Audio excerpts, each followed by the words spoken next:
and there was no new main story content, period.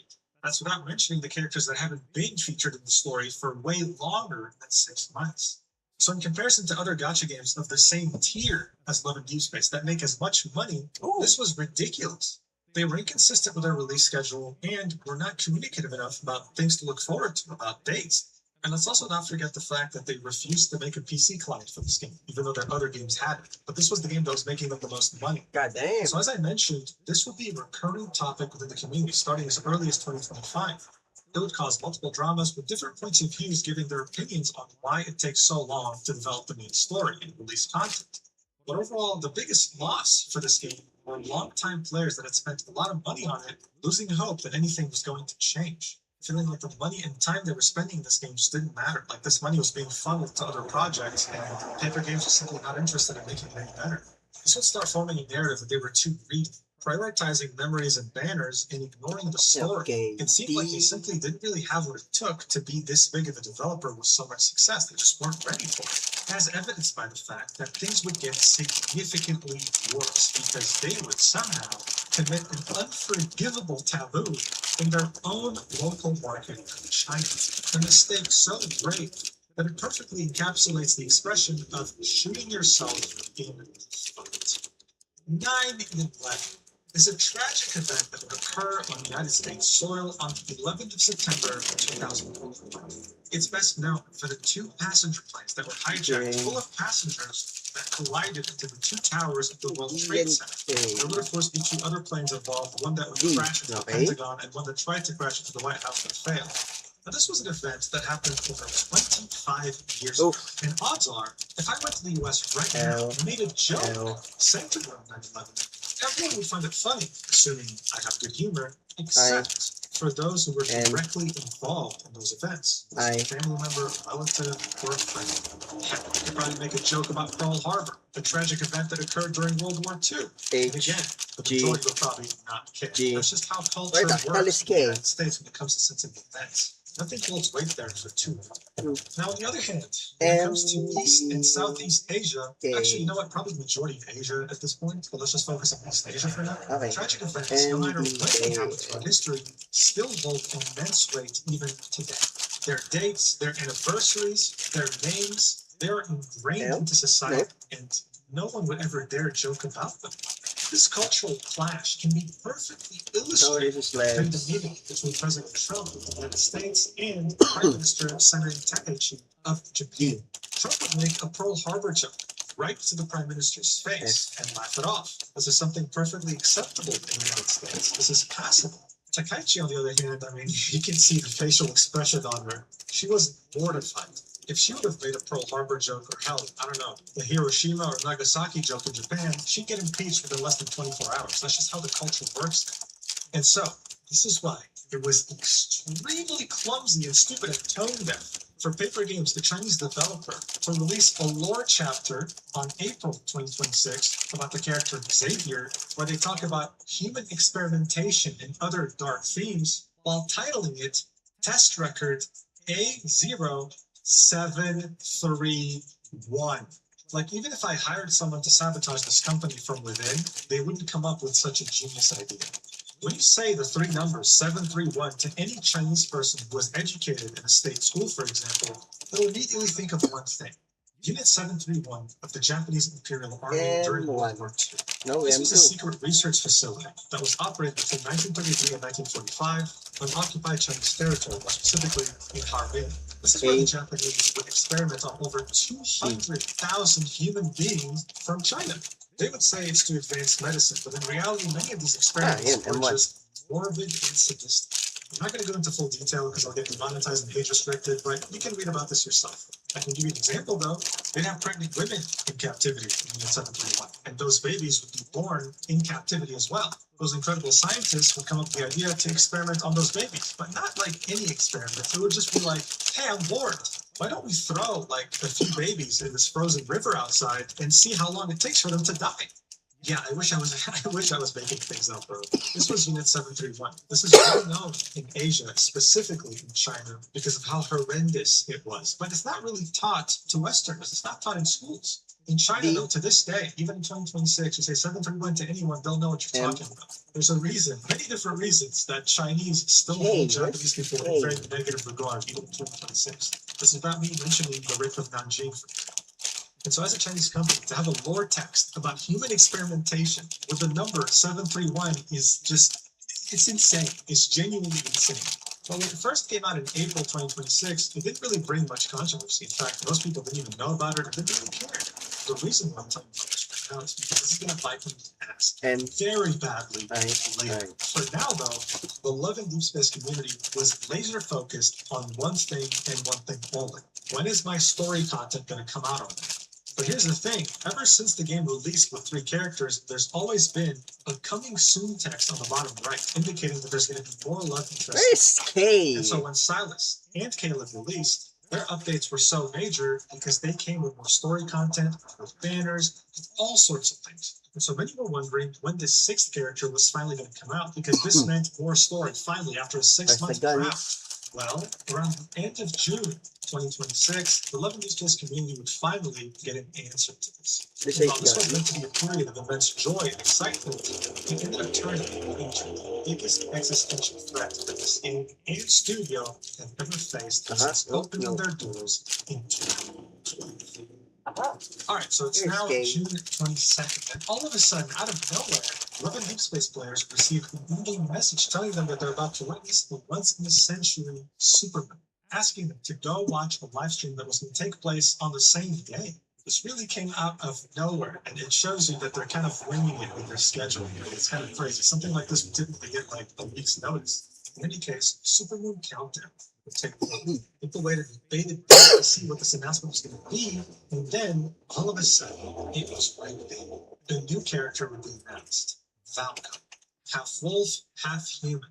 And as you can see by the chat, on the global live stream that has almost 1 million views, the community was extremely excited. All of them spamming, ow, like a wolf. Unable to wait to see him in action, both in combat, but also the story, because a new character, as I said, signified a new region. So this was huge. However, in another live stream they would do shortly after, they would announce something else. Another major feature, which was the Home 2.0 update. You'd have a home that you can hang out with your love interests, and this time around, they were adding a kitchen where you can come together with them and take pictures, etc. However, in the announcement trailer, they would use this sentence saying, "Never bathe in the pot." This was very, very tone deaf, just like with the whole 731 business, because the Chinese viewers, they felt that it was in reference to what had happened back in the year of 2024. Where a man in Shanxi made the soul of his girlfriend evaporate to heaven by pouring extremely hot noodle broth on her using a pot.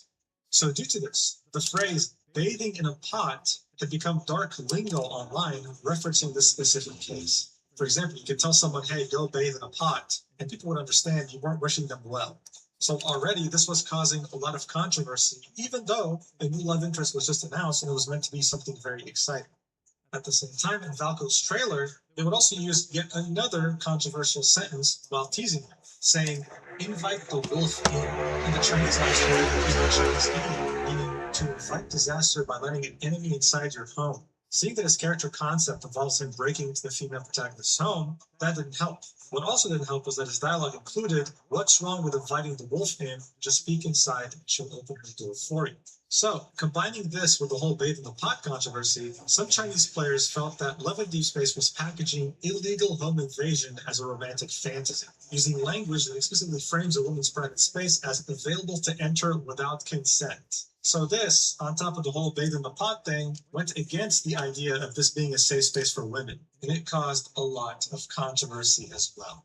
And if that wasn't enough, the Valko trailer that was posted on Chinese social media would get bombarded with over 750,000 comments, many of them very negative, because many players would express the fact that not only did they not feel safe around him because he'll break into your home or whatever, but they heavily disliked the way he looked, calling it too much of a Western look, saying things like, can it be released on the international server separately? And telling the developer either go offline or make it look better, it referring to Valko.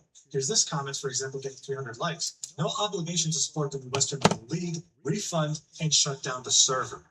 with many also expressing the same thing by saying, just please release it on the global servers and leave the Chinese server alone, I'm begging you. At the same time, very toxic elements of the Chinese community would sprout out and would start insulting Western players, calling them Western white whores, while also telling Paper Games, hey, you've forgotten who your main donor is. You've forgotten who makes you the most money, us, the Chinese players. There will be some very nasty comments all around towards Westerners because of Valko being teased. But it wouldn't just be his Western look that would turn them off. It goes back to what I was talking about the community grievances that I thought spawned in 2025. The whole idea about the inconsistent release schedule, how some characters were getting main story releases and some others weren't. And for some reason, there'd be complaints about the fact that the gacha odds are now worse with the sixth character. Instead of having a 1 in 5 chance of getting the banner you want, you have a 1 in 6 chance. I really have no idea why this became a thing because I explained in this video how the banner system works. I guess we can call these people LARPers. And on top of that, there would be complaints about inconsistent story narratives, seeing that Valko is a core leader of a villainous group in the story that has harmed all existing protagonists. So in a way, some didn't want a romantic interest that hurts other romantic interests. But honestly, this was surprising to me that this was even narrative because even in his own trailer, it's explained that Valko is the Eon Core Tech chairman, not having anything to do with Ever. So this was yet another rumor that spawned on the Chinese internet that for some reason it spread like wildfire. I'm starting to understand why this whole topic is so convoluted. Like I'm genuinely so confused half the time. And on top of that, for some reason, I guess maybe it's a cultural thing, many Chinese female players feel like a wolf or a bear character is gay. So there were many complaints that Valko was gay, actually. This was really something that you could find a lot on Chinese social media. And I guess the problem with having a gay character, in their opinion, was the fact that Love and Deep Space would attract gay male players. And they don't want that. They only want this game to be directed towards women. Now, on this extremely ratio post on Chinese social media, they would do their best to communicate with their player base, to calm any grievances they might have and tell them, hey, trust us. For example, this is them replying to someone that called Valko gay, saying, all the male protagonists are heterosexual, yesterday, today, tomorrow, and forever. And they would reply with things like, I'm sorry, after you've calmed down a bit from venting, could you please take a look at this wolf and give him a try? Please. Damage control was in full swing. But these replies would be posted on Chinese social media known as Xiaohongshu, and the comments weren't really impressed. They really just didn't like the character, and they didn't really like the direction the game was headed. This was in massive contrast to the global audience, okay? Like, this is Valko's trailer that was released on Twitter, and it didn't just get 5 million views and a lot of likes. Many of the top comments, in fact, all of them, were very, very excited for me. It would actually be hard to find any negativity on this post. Unfortunately, none of these players are local, okay? They're all outside of China. And the people that had a problem with Paper Games were in China. It wasn't all of them, but it was a very loud and toxic chunk of the community. So much so, they would take this to ridiculous levels, sending literal cow poop to the studio. Many players would go around the building and take pictures of themselves giving a middle finger to the studio. And there were some that employed an amazing tactic used by South Korean crazy K-pop fans, which is also sending the studio funeral flowers. There'd even be a wolf paw in front of the studio meant to advertise Valko, and it would get vandalized. The police would have to show up and install yellow tape around it so that no one else messes with it again. And to make matters worse, someone live streamed themselves with a knife in front of the building, trying to make their way in. There are some images, with the third image being censored with the weapon. I wish this was a joke. Here's a 9-second clip that was recorded in front of the studio that kind of shows you the chaos that they were dealing with after Valko's announcement. Someone screaming insults towards the studio. Watch.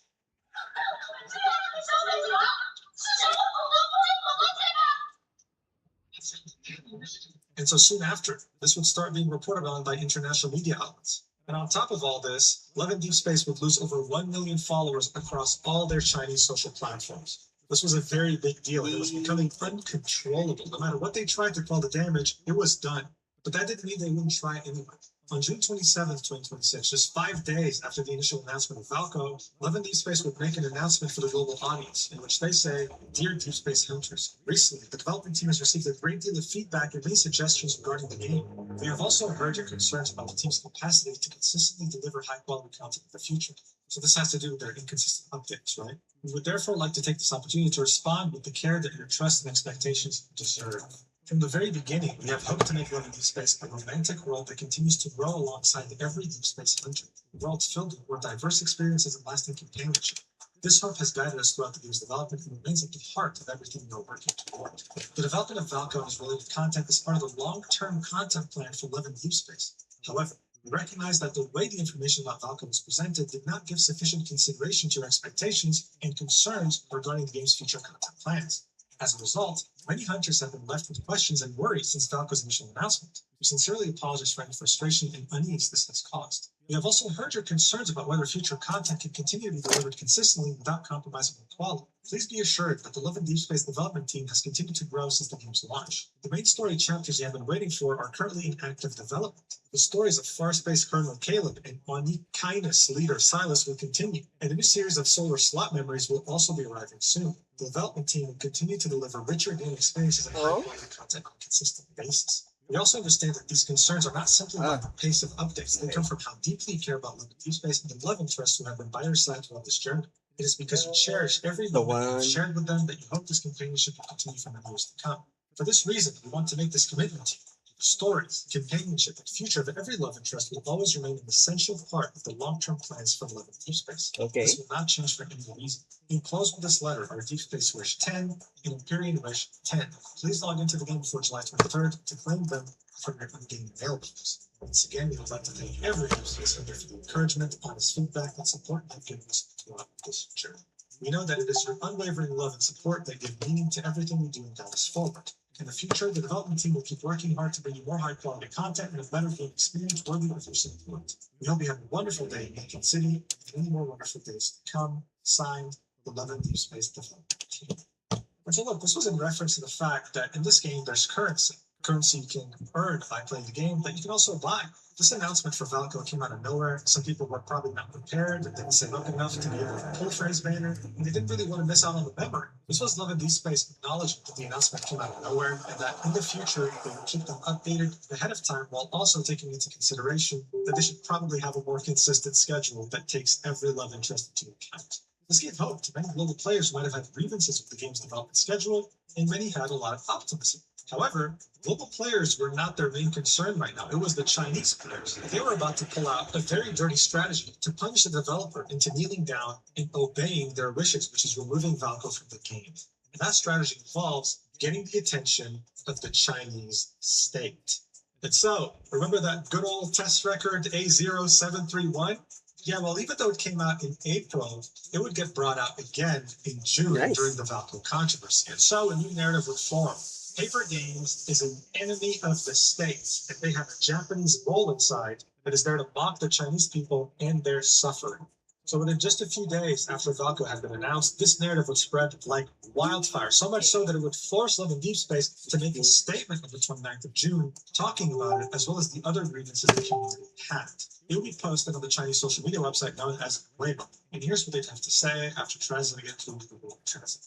Recently, we have noticed many discussions circulating online regarding the game that promote the content of Love and Deep Space. We sincerely apologize for any misunderstandings and negative experiences caused. Thank you for your continued attention, and we will humbly accept the thanks from all parties. To avoid such content, little guy. Just Just a players, little we'd like to guy. clarify and explain these issues as follows. Number one, date controversy of the world's deaths. Harmony with Light and Dust. We received feedback from players that the Harmony with Light and Dust update on April 21st contained a number that could easily lead to misunderstandings. We took this very seriously and immediately conducted an internal investigation. It has been confirmed that the number is a fictitious date, a placeholder without any actual meaning, and has not been packaged in any way. We fully understand the potential misunderstandings that this random number may cause and will complete the online modification as quickly as possible today. This issue exposed the lack of sensitivity among some members of the development team. We will strengthen training to prevent such situations from occurring. We will also further improve our internal review mechanism, paying attention to every detail to ensure the quality of online content. Number two, controversy arising from some marketing copy. In the promotional material released on June 25th, marking 3 days until the live stream's countdown, the phrase, taking a bath in a pot, was accused of containing a suggested reference. In reality, this copy was a teaser for the upcoming Home 2.0 update's kitchen gameplay, written in a non-everyday style to match the live stream's Strange Tales of Rules theme. So this is badly translated, but what they were saying was the teaser was like in a horror theme. This was meant to match this horror theme. This is why they used that phrase. It had nothing to do with that incident that happened in 2024. They would continue and say, due to the widespread circulation of misinterpretations for this content, all related content has been removed to avoid unnecessary confusion from players. We urge everyone not to believe such rumors. Furthermore, the inviting the wolf into the house text in the trailer released on June 28th, The Law of Instinct, is simply a copywriting element related to the new male protagonist's werewolf identity and has no other meaning. We have noticed some controversy surrounding this text. To avoid affecting the player experience, this text and all related materials were uniformly changed to Pure Love Wolf King. And then in the last part of the statement, they would clarify, we don't make characters specifically for one audience or demographic. This idea that it's a Western male character is just not true. And also this rumor about us being an all gender-oriented game is utterly absurd, ignoring our consistent positioning as an autonomy game. In other words, no gays allowed, okay? This is a female-only game. Stop with these stupid rumors. They also defend themselves. As a Chinese company, we've always considered this our responsibility and have never stopped promoting Chinese culture overseas. Like, they just took a stand here and reminded everyone, yo, these rumors are absurd. We do so much to spread Chinese culture overseas to Western players. You saying that we only care about Western players and don't care about Chinese players is ridiculous. And so this post will get over 1.6 million likes, but also over 200,000 comments. The top comment would be saying, I'd rather take Valco off the shelves, with over 136,000 likes. The reply to that would be, remove Valco from the platform. And another reply would say, our demands are, number 1, remove Valco. Number 2, compensate for gacha resources. And number 3, the production team should deeply reflect on their own problems and issue an apology, while promising to not add any new male leads. In fact, all the top comments are just shitting on the developer, saying that they deserve all the controversy going their way, and that this was a bad statement. Now new rumors were popping up. Paper Games was arrogant. They didn't know how to apologize. They didn't know how to take a step back. They're an enemy of the state, and they're not even apologetic about it. What didn't make it any better to Paper Games, honestly, is the fact that they would replace the 731 number with 611, which was another tragedy that involved the Japanese forces invading the town of Daojiao. 3,000 villagers were rounded up and killed, and you know how stories go with the Japanese, okay? They're literally the evil villains of Asia up until after World War II, when they became the anime central capital of the world. I really need to specify here, though, I haven't seen a single screenshot showing that whole 611 mistake. This most likely seems to be yet another false rumor created on the Chinese internet that spread even to the West. But like the other things so far in this video that you've seen, it have already spread like wildfire and created yet another rumor involving the CEO. Paper Games wasn't just an enemy of the state, the CEO also was. Why? Because he studied in a Japanese university by the name of Waseda University as an economics major. So he was the internal mole. He was the one who put 731 on purpose because he hates China. He's actually a secret Japanese citizen. But here's where things truly got out of control when it came to the whole 731 situation. I know, it already got out of control. They're being made to be an enemy of the state. How could it get any worse? Well, you would have multiple media outlets in China create articles in which they would attribute the number 731 with Valco specifically. You'd even have the news publication Beijing Daily, which is of course government affiliated, talk about this too, and talk about 731 and how it's associated with Valco. In reality, this was false. This was an archive file that was talking about lore relating to Xavier. But this misinformation had spread so far and wide because it was literally being talked about by news publications that many took it as fact. Oh, so Valco is not only ugly and looks like a Westerner and doesn't care about the Chinese audience, but he's also an insult to Chinese culture and China as a country because 731 is associated with his lore. That's false. And many Westerners also were caught with this misinfo, believing it to be true. This was becoming a very big problem to Paper Games. I mean, these news publications were publishing shorts in which they talked about Paper Games' statement and were associated 731 with Valco.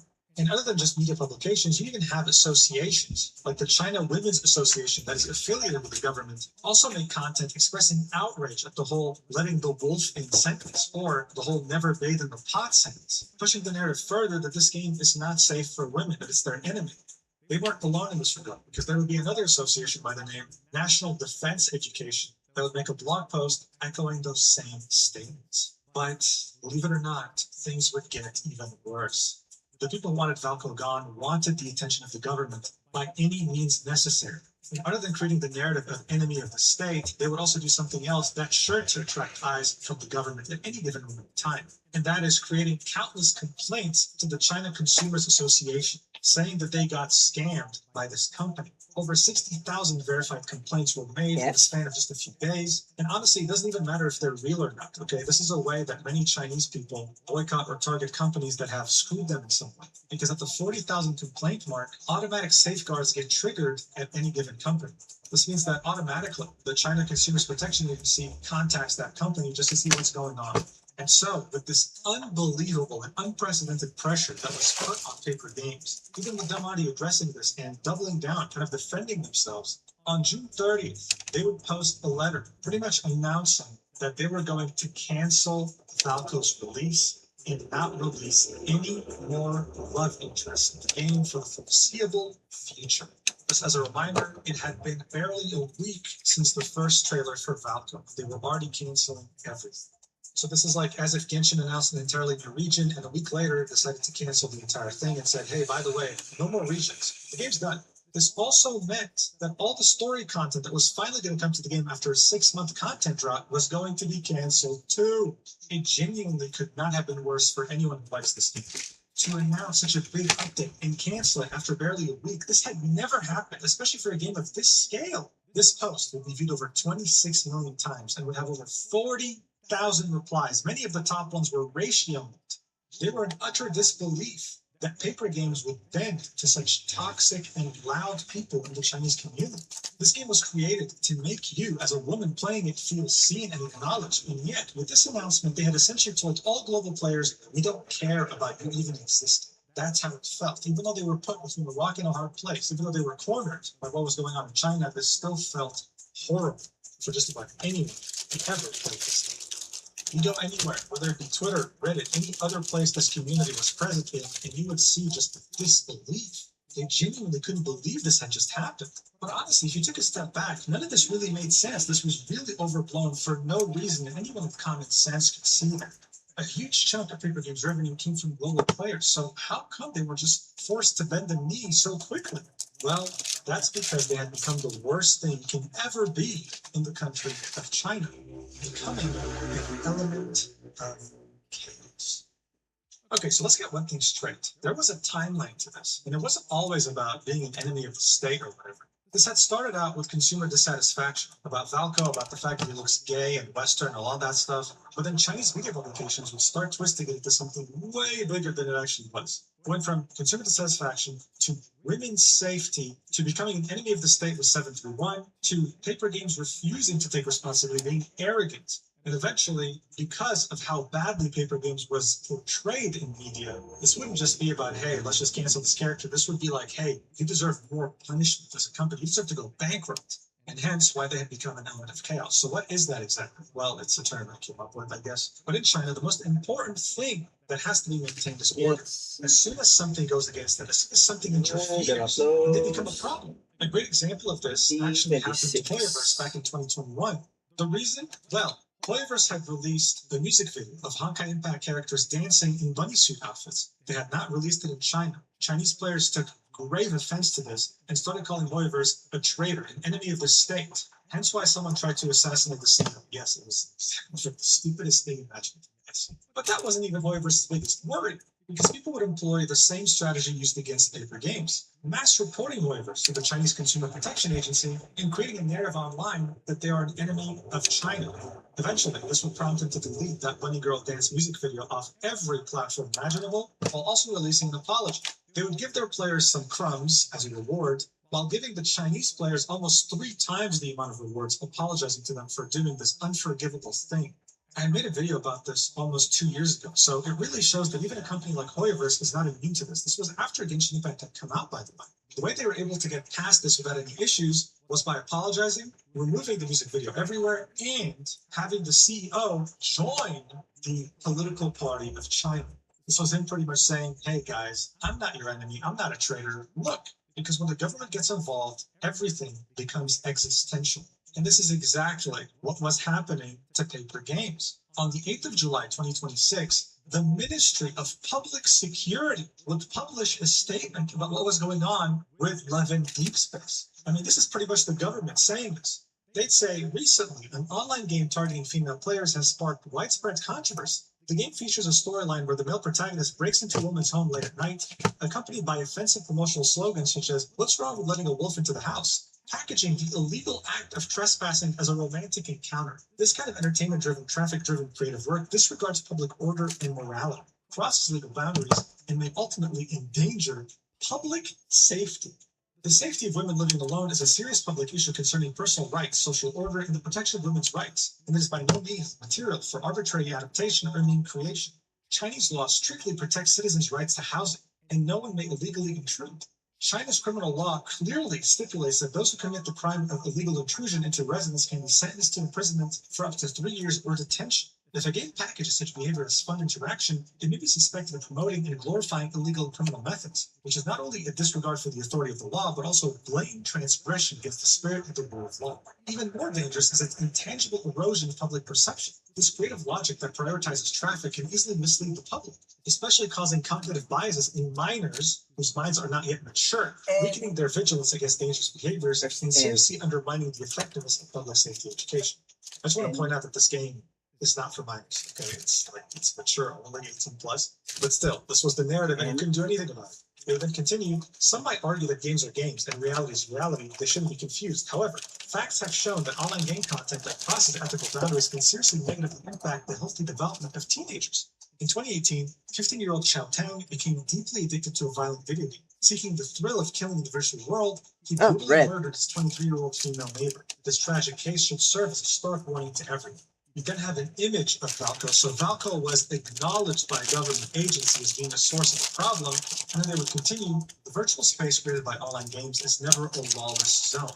Laws and regulations, such as the regulations on the governance of online information, content ecology, and the regulations on the protection of minors online, clearly prohibit the production and dissemination of content that may incite minors to imitate unsafe behaviors, induce bad habits, or violate social morality, thus setting a clear bottom line for the creation of online game content. As of now, all relevant characters and storylines in the game have been taken offline for rectification, a move that addresses public concerns. However, taking it offline is not the end. Deeper reflection is needed. This incident serves as another warning to the industry. Any content production that deliberately blurs the lines of illegality, glorifies dangerous behavior, or undermines public safety will ultimately be subject to legal sanctions and public resistance. So here they were acknowledging that Valco got removed, that this was the right step, but that deeper reflection was needed, indicating potentially even further censorship now that the game had a target on its back. They would then end this by saying, to address the chaos in online game content, a comprehensive approach is needed across the entire chain of creation, review, and regulation. Game companies must abandon profit-driven motives and improve their multi-tiered content risk control and review systems to eliminate misleading and harmful content at the source. Regulatory authorities should adhere to strict governance, refine review standards, and resolutely hold accountable companies that overstep their bounds and violate regulations. Simultaneously, families, schools, and society must work together to strengthen legal and safety education for teenagers and safeguard the healthy growth of minors. The title of this, by the way, was Glorifying Intrusion is Unacceptable Even in Online Games. This was a disaster.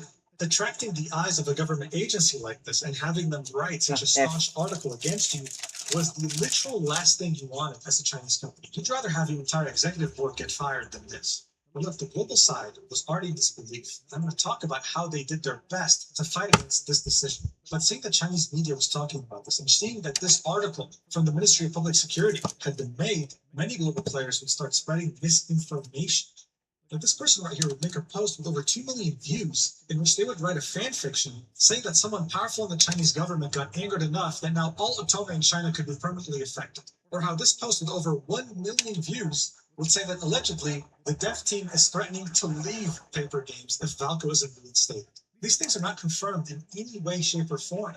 But this is what happens when the developer of a game is on a different internet than yours, using an entirely different language. But global players, as well as many Chinese players, weren't simply going to sit idly by watching their favorite game get destroyed right in front of them. And so a global movement would be born overnight. A movement that is unprecedented in terms of scale that I have never seen before. Barely 24 hours after Paper Game's very unpopular announcement saying that they were going to remove Valco from the game, a new topic would start trending on Twitter with hundreds of thousands of posts within 24 hours and millions of posts within 1 week. The hashtags Valco is loved and We Love Valco would go absolutely viral, and global players would demand that he come back home. As I mentioned earlier, this was all a blow, and the audience for Love in Deep Space wasn't stupid. Oh, boo-hoo, he snuck into your home? Well, what about the other love interests? Silas kidnaps you, Raphael and Caleb stalk you, and one of them is your adopted brother that you grew up with as a kid, and then later on, when you both grow up, you're there just scissoring like chimpanzees in heat. This just didn't make any sense. And while, yes, 731 was a really stupid mistake, it was in the game for 2 months before people somehow now finally noticed and took offense to it.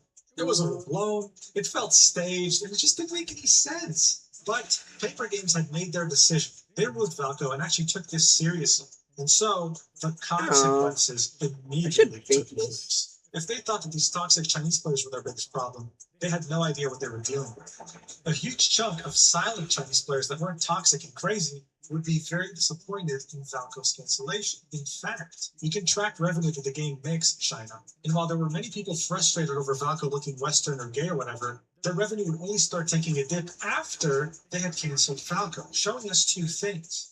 The first being that they might have underestimated how many Chinese players actually liked Valco, and the second being that maybe Western players also underestimated how many Chinese players were going to boycott this game because of the whole 731 situation.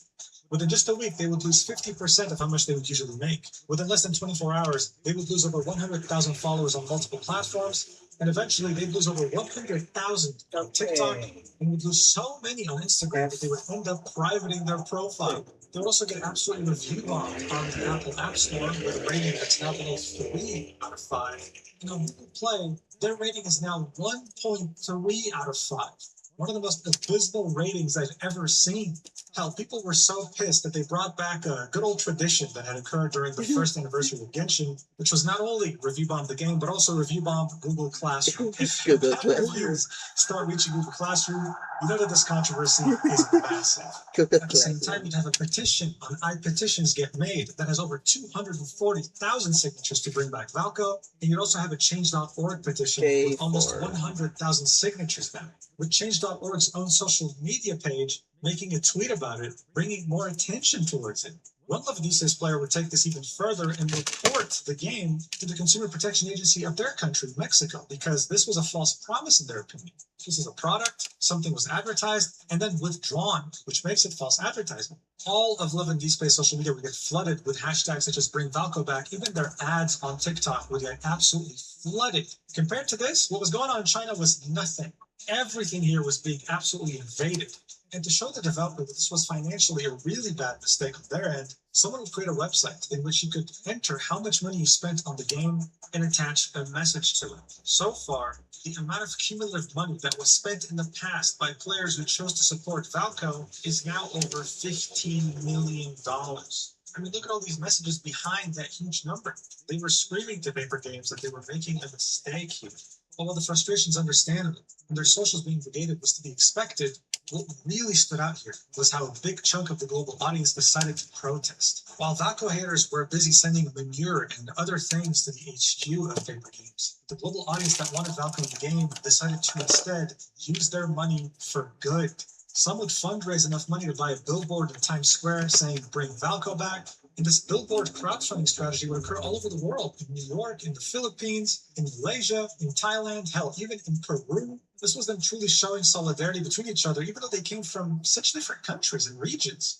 But I mentioned this audience using their money for good, and that's exactly what they did in Valco's name. They would donate to a women's shelter in Canada and say that this donation is from Valco. They would donate over $44,000 for Guangxi flood relief in Valco's name as well. This was a place that was hit by severe flooding in China, and these Valco enjoyers were pretty much helping them out. You'd have 11 Deep Space player that normally spent $1,500 every 2 weeks on the game decide to instead use that money to feed over 400 dogs in 3 different shelters, while again doing so in Valco's name. There are so many examples like this, with donations coming from global players for Chinese causes like wildlife conservation, or uniting to save an endangered species, or raising money over $20,000 for wolf conservation because Valco's a half wolf guy, and also donating over 100 chocolate milk bars to 100 kids in Indonesia, all while using Valco's name and appearance, making him out to be a symbol of hope rather than a symbol that threatened women's safety like in China. All of this was done in the hope that on July 9th, when 6.0 would come out, Paper Games would change their minds. They would still decide to release Valco even though they canceled it. And they would take this activism even IRL, because Love and Deep Space would have a booth in Anime Expo in the US, There, they'd have different cosplayers meant to represent every love interest, but unfortunately, it seemed like there was one booth meant for Valko that was canceled last minute. So what did they do? Did they bring cow poop or a weapon? No. Instead, they go around asking people to pick their favorite lad by placing a star around them, and Valko would receive the most stars. This was again meant to showcase the staff that we want Valko back. But while they did make it to Anime Expo, on July 8th, they would start canceling different events that they were meant to attend. Like, for example, an event that was meant to take place in Japan, saying, after carefully reviewing the event content in light of changes to the in-game content, so removing Valko, we have decided to cancel the event. On that same day, they would also announce the cancellation of a massive event scheduled for Billy World, a huge event in China. And so by now, this was attracting all sorts of global media publications, with Jim Daly publishing an article titled, China's top Otome game lost 70 million hearts in 10 days. Hell, even TV news channels were talking about this too. And hell, even Queso would talk about this somehow. A chatter would tell him about the drama, Queso would look into it and say, 11 Deep Space is wrong for scrapping its newest character, saying they didn't bring out the character because the fans said he was ugly, that's messed up. So look, all of this was meant to raise awareness, but also showcase to the Chinese government agencies that this game was not an element of chaos. It was an element of goodness. These donations in Valko's name were meant to spread positivity and goodness across the world. And to be honest, they did. Objectively speaking, that's exactly what they did. Instead of fighting fire with fire, the global audience decided to fight fire with good, with water. It was also done to show paper games just how much of a mistake they were making by listening to the toxic side of their fan base instead of the good side. The one that was willing to donate hundreds of thousands of dollars to charities in Valko's name was the one who was really being heard with this. The hope was that on July 9th, Valko would still somehow show up when they would open the app after update. But unfortunately for them, that day would end up being the darkest in this community's history. On July 9th, 2026, a 6.0 update would come out from the Hello? Many players downloaded it hoping to open the app and find Valko later. Instead, they found Hindi. nothing. No Valko, no new story, just a new teaching feature, and that was just some people have issues down with this update, so living this place will make this Walang Jesus dito. Mali yung number niyo. given some pointers as to how to fix these errors. Nope. This would be the last post on their socials up until Hindi. Wala akong kilalang Joan. Wala ditong Jesus. Wala. Mali yung number niyo. Again, ratioed multiple times, but people complete disbelief. How could you? Instead of listening to the good side of the community, people who are willing to put money where their mouth is and donate to good causes and Valko's name, how could you listen to the toxic people who send you literal couch to your offices? The global players felt like someone had put a knife in their back. And what didn't help was that this update was extremely buggy. I mean, there are certain things in here that my nightmares wouldn't even be able to conjure up. Like, what is this? What the fuck is this? Like, how does this even happen? Like, I don't even know like what kind of code, but like, how does this even occur? Here's my favorite glitch personally. What the fuck is that?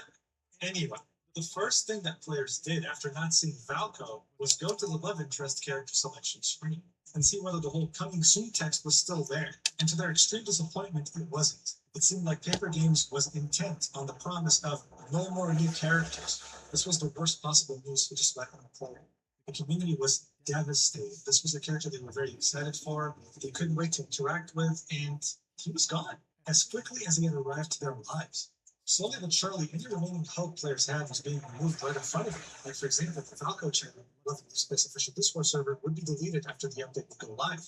And after all this time, things were really starting to set in for new players. So we're just getting a stupid rerun of a banner instead of a new love interest, a new main story update, new cards, new myths, new poses, new interactions. This wasn't just about Valko. This was the biggest update of the year, and all of a sudden, it's not coming. And remember how people were now fearful of further censorship now that the game had attracted multiple government agencies? Well, that's exactly what happened.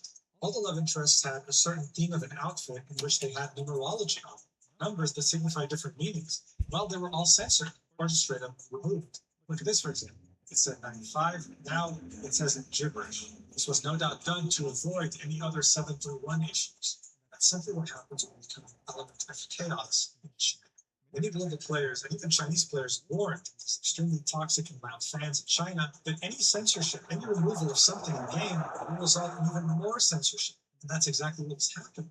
What added more fuel to the fire was that some rumors would start spreading about the role that Valko would have played in the main story, like the fact that he was the one who fixed Caleb's arm, or that he's a friend to Zane. These dynamics between the characters in the story is exactly why people played Love and Deep Space. There they were, having to watch it get confiscated.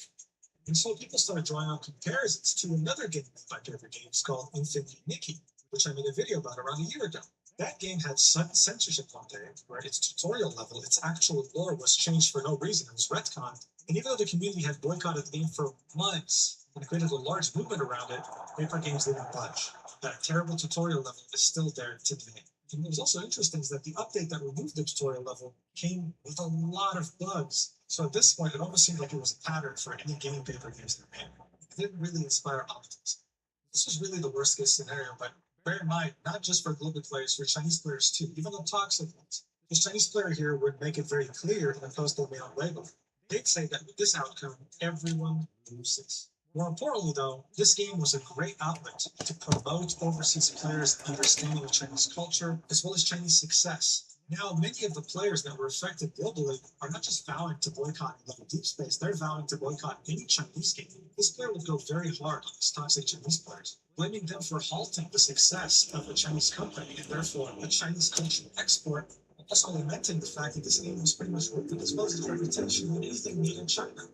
This also led many Level Deep Space players to look forward to a competitor's release called Silent Whispers, another 3D high-quality Otome game in which they hope to be treated better. This trailer right here was released 2 months ago, and all the top comments are just people being like, use this fumble from Love and Deep Space to rise, or goodbye Love and Deep Space, hello Silent Whisper. Because this game will also be given presented by the words for it seemed like they were actually listening, unlike games. But it would take a lot at this point to fully crush all hope that the community had for Valkyrie release. One player would point out, hey, listen, once we put out Caleb came he didn't come out on the first day of the update. He came around with the second half of the update. So in other words, hey, when the second half of this update comes out on July 17th, let's hope that we'll find Valko Land waiting for us. What they'd end up finding instead, though, pure and utter disappointment. At this point, 11 Deep Space Chinese revenue was doing horrendously bad, worse than it's ever been. On one day, they'd maybe make $200,000. Now they were making 60,000. Yes, it's still a lot of money, but it's less than half of what they made before. This showed that the Chinese audience, genuinely, the majority of people who actually spend money, were outraged still at Valko not being included. And these were the consumers that mattered. And at the same time, as people were hoping that Valko would come in the second half of the update, they get an in-game notice saying that actually the second half would have a heartfelt gift for Zane, a free 5-star memory, which interacted. Now, what's interesting is that the official social media accounts wouldn't make this announcement. As I said, it's been a ghost town since the 9th of July. It would only be announced through an in-game notice, okay? So further making their communication style even worse and going against the promise that they made at the end of June saying we'll communicate more with you guys. What was really interesting was that there would be this Twitter account with the handle Z, with a Zane profile picture, that would leak the trailer for this memory, something that was meant to be posted by the official social media accounts. Once the people found it, the account would delete itself. Many players pointed out that they didn't like the trailer because the face of the protagonist, which is the character that you create, the woman that you create, would be hidden throughout the trailer. The reason why this is a problem is because many Western players like to self-insert themselves into the game, while Chinese players don't like that. It seemed like even with this trailer, they were still trying to satisfy the most toxic players in China. However, even after all this, there was still hope because something positive out of China would come out on July 15th, 2026. Various media outlets would publish positive reports related to Valko, ones that might be deemed as government affiliated. To be specific, there'd be 5. The first one being Reform Network, the second one being Tencent, the third one being Business Daily, the fourth one being NetEase, and the fifth one being Phoenix News. However, by July 16th, 4 of the 5 would be deleted, and only 1 would remain. And that would be the one posted on the website of the National Development and Reform Commission, otherwise known as the NDRC. The 4 others would be paid ads, and it would be mentioned at the end of the articles. I don't know whether it's players wanting Valko back that paid for it, I don't know whether it's Paper Games that did that, but it caused a lot of confusion. The reason why this article was a big deal is because it was somewhat state affiliated, and it talked about the efforts being made to bring Valko back globally in a positive manner. It would say, with overseas players continuing to voice their opinions, how can Chinese games translate global feedback into increased content? As of July 15th, the main petition of the overseas petition platforms had petitions demanding the reinstatement of the romantic new character Valko in the game Love and Deep Space had garnered over 240,000 signatures and 80,000 comments. Meanwhile, on Change.org's game petition page, 3 main petitions related to Valko received 96,000, 21,000, and 5,900 signatures respectively. This 2-week-long cross-platform participation indicates that overseas users' demands have not subsided quickly despite the character's removal. Following the cancellation, overseas players' actions gradually expanded from petitions to fan art, charitable donations, and offline events. Unlike the initial comments and emotional expressions that emerged during the early stages of the game's controversy, the actions of overseas players have now continued beyond the originally scheduled launch date. In the comments section of the main petition page on iPetitions, some users stated that they were inspired by Valko to download, return to, or continue following the game, while others suggested compromises such as delays or modifications before release.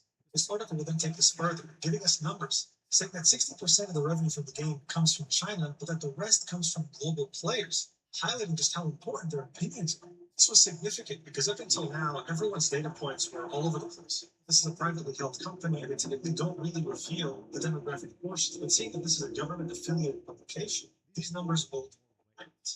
And what really made Valko Joyce optimistic while reading this article would be one of the final paragraphs, where it would say, whether Valko will be reinstated should be determined by paper games based on content quality, market data, and long-term planning. However, the continued growth of overseas petitions has provided a significant signal. When a character can generate signatures, creative works, charitable activities, and offline actions in multiple countries and regions, re-examining product validation of them is not merely a response to public opinion, but may also be a repricing of global user needs and existing content.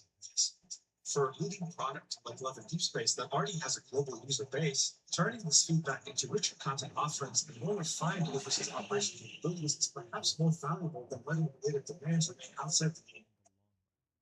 So for many Western players, this was as if the Chinese government was telling paper games, hey, whether you want to keep shooting yourself in the foot or not, that's just up to you. We don't really care.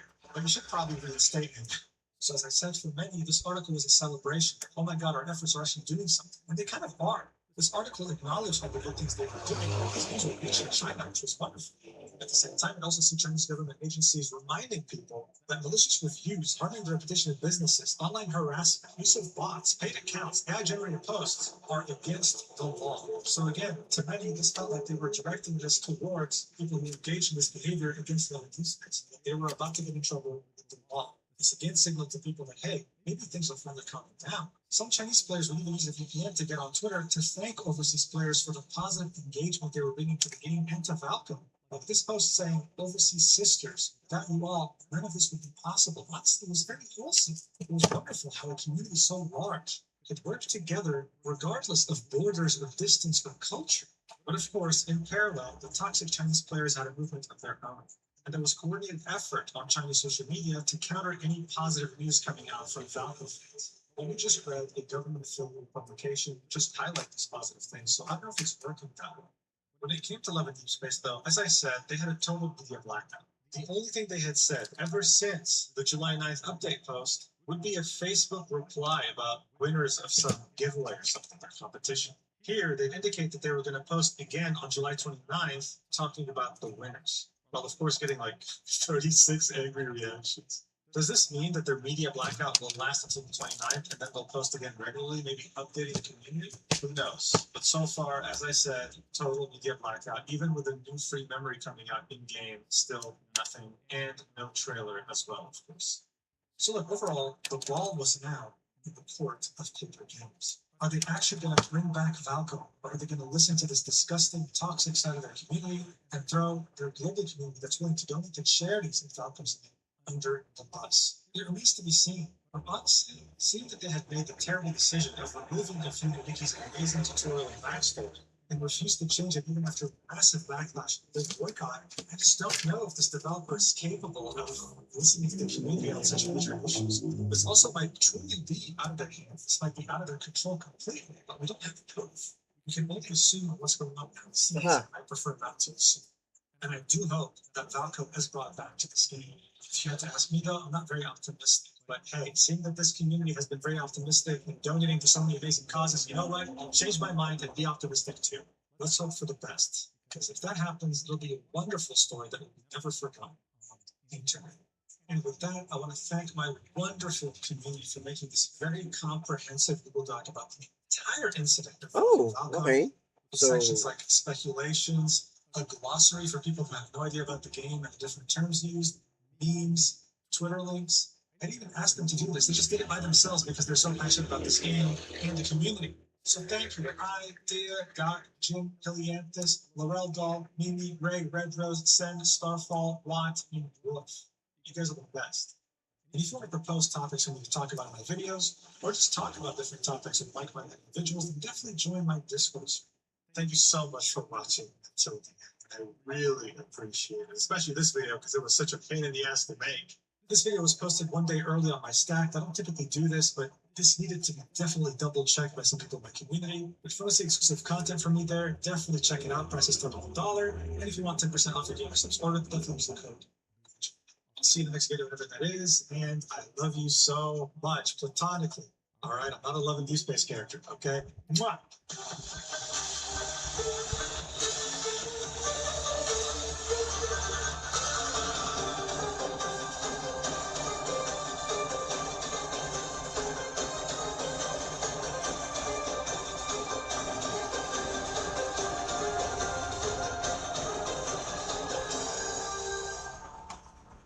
This crazy term Cuba problem is way bigger.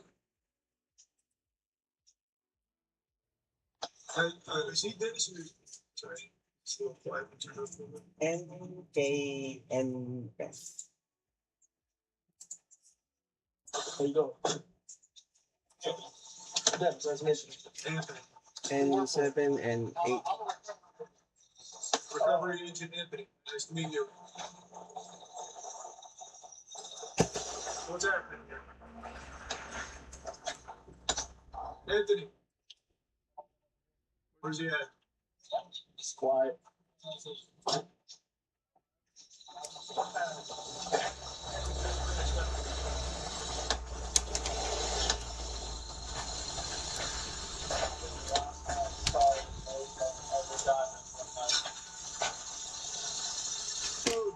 K7. I appreciate the casual posting up on the officer's cruiser door. I gotta tell you something. That charisma is pretty impressive. Yeah, he's got the stance down, the demeanor. Anthony, that's not bad, brother. This might be a legitimate recovery agent. He's got his badge there, like a superhero villain. Push out control.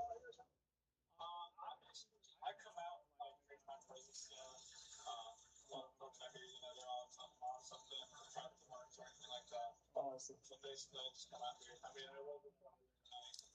Oh, okay. So that's pretty hard. Did you work town or you just work in the state of Arizona? Oh, you work in the state of Arizona? Oh, so like BPS? Sort of. How do you explain that? How do you explain that?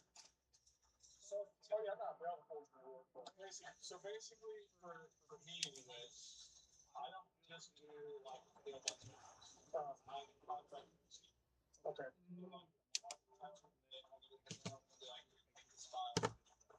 Oh, I see.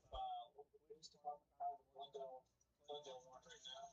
We're like, hey, fuck with this guy. I'm like, all right, cool. Oh, I see. So basically, after when they see Anthony come, they run, screaming, squealing, hissing. She's basically behind us being sentenced for sin. Okay. Whoa! Wow, this guy's a multifaceted superstar. He's a firefighter, he's a recovery agent, and now he tells war stories. Yeah, I've seen it all, man. Car accidents, shootouts, titties, dude. Them streets ain't safe, you know what I'm saying? How much time you got? I'd love to regale some tales with you if you don't mind, officer. It's not easy being a recovery agent. Specialist. Cleaner. Okay. What's the partner do? I'm actually oh, wow. Solo? Man, that's a ways out.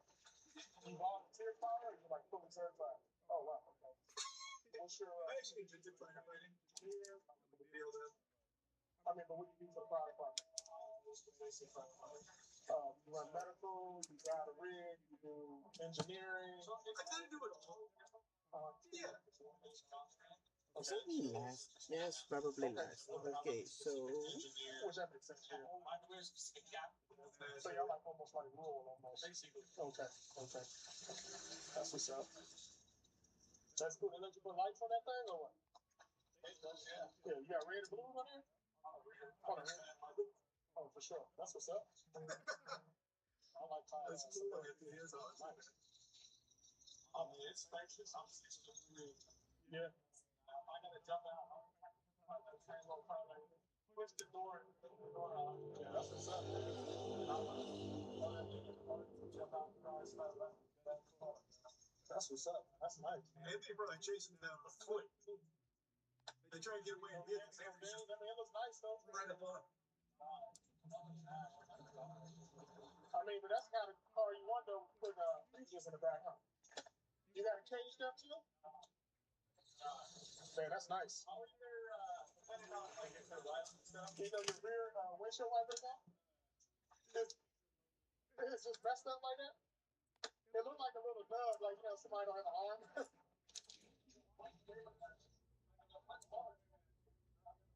Is it just...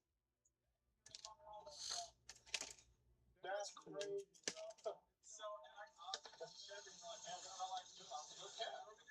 You might pull the fuse for it at least, bro. That's what's that's nice, bro. Yeah, we know what's going on, man, but we got some people running around out here. We got a bunch of jokers.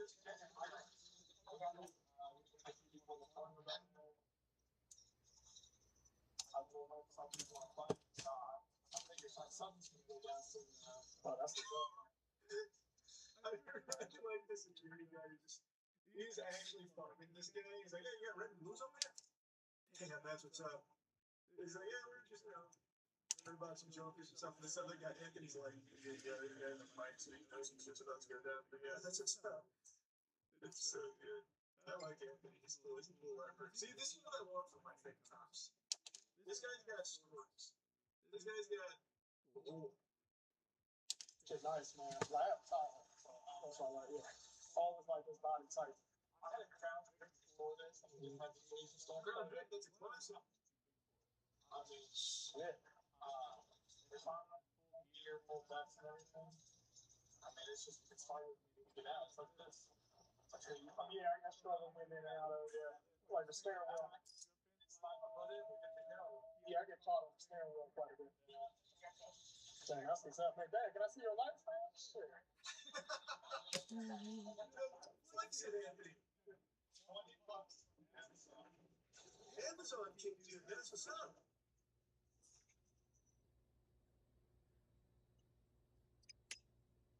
Oh, babe.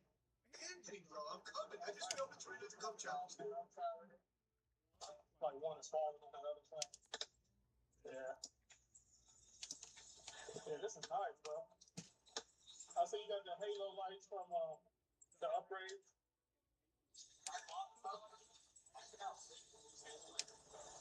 Okay. This is awesome, dude. Hey, that's what's up.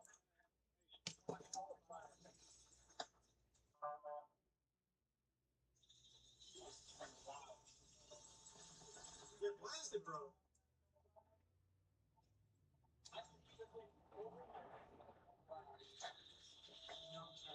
Oh, so you run traffic code too? You got Title 28? Title 28, Title 29, Title 30. Bro, this guy's got every title you can imagine. He's got book titles, music titles, you name it. He's probably ND as well. This is Anthony ND. Firefighter? I see. You should get like some side lights for this thing too. huh? For running board lights? Baliktad? Oh, that's what's up. Oh, okay. That's what's up. The entire Chicago. Yeah, like a Christmas tree out there. That's what's up. Hey, how long you been in the business? I've been doing it for 4 years. Firefighter. Okay. So you live up in Charlotte? I did. I just came back in. Okay. I had to travel solo and they had a fire sometimes. Okay. Yeah, that's what's up, man. Man. So y'all here like just looking for people or just pulling them over? Like, so like the other night when I was out with them, say you get shot somebody, if I like we had that, I wanted to search this guy's backpack so bad. We had some guys, I can tell he had stuff on him, like just how nervous he got. Smell it. I didn't have gloves on, this guy had nothing on. So I definitely. Yeah. No, you don't want to put that. So that's what's up. Yeah, we try. I know we can't pat people down, so we just move them off, or we'll just have sheriffs come out and trespass and they don't want to leave. It's been a little difficult because a lot of places don't have the signs that they're supposed to have, so yeah, they don't trespass. Even though, I mean, it's common law. If you read the ARS, I mean, it's pretty cut and dry on trespassing, but it just depends on what they can do.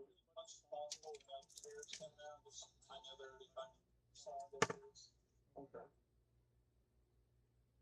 I was like, what's that name? Anthony. That's like, I'll get right by Justin. Justin. And that's what's up, bro. Which, so you said you're out patrolling tonight, huh? I just got done in my area. Okay. It's like, hey, I forgot you. Yeah, we're out with 7 days a week. Yeah, man, it's just keeping the streets safe.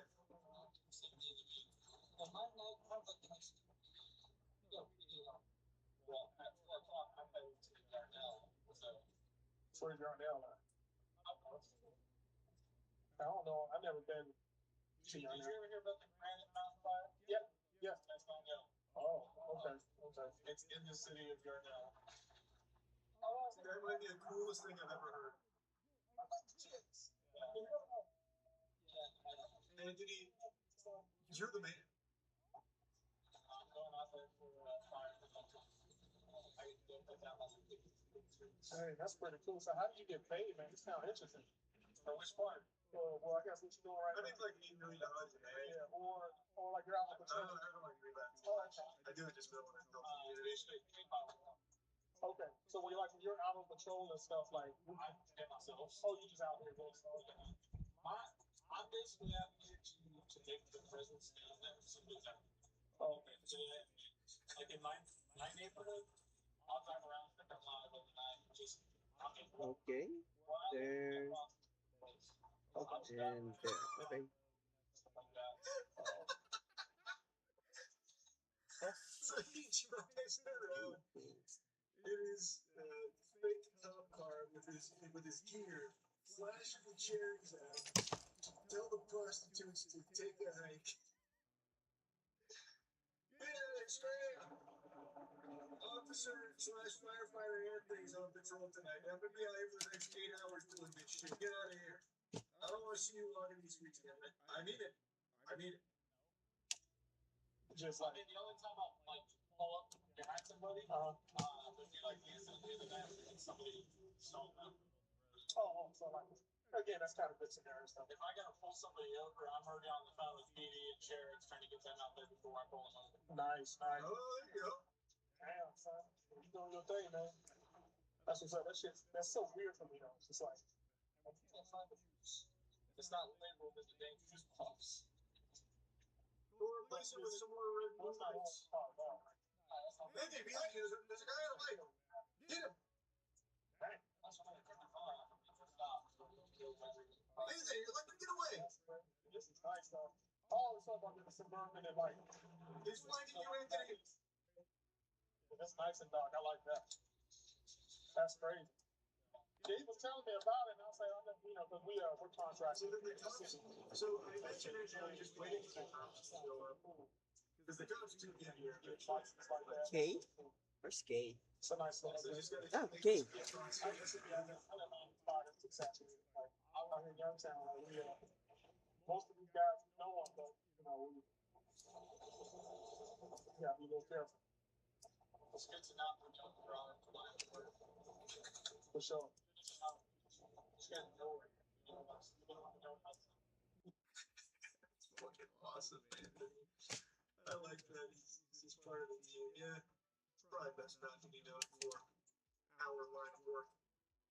That's just to be seen, but not known per se. Like a dream that you can't fully remember. We exist only in myth, only in faded memories. And that's best for our line of work. The rest of it. What is that? Wait. Anthony's on. Is that Anthony on a case right now? Wait, he's got the kid on. Boy, things just took a big change here. We're watching him in full warp mode.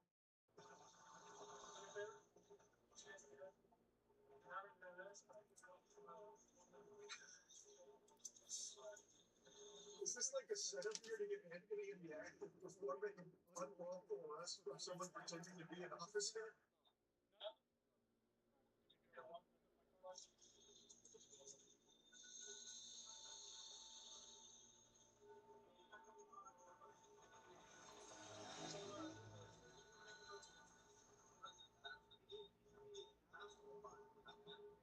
He's just employed now.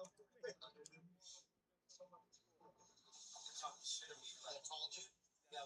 So wait, this seems like it's like a real dispute. Because if it's bad, why don't they even bother coming over to this guy? If it's just to set up Anthony.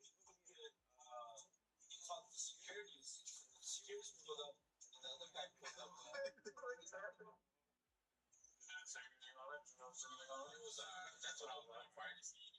Did you ever see a badge? No. So he never had a badge? Never identified himself as law enforcement? No. Did he ever say, I'm a bail bondsman? No. He never said anything?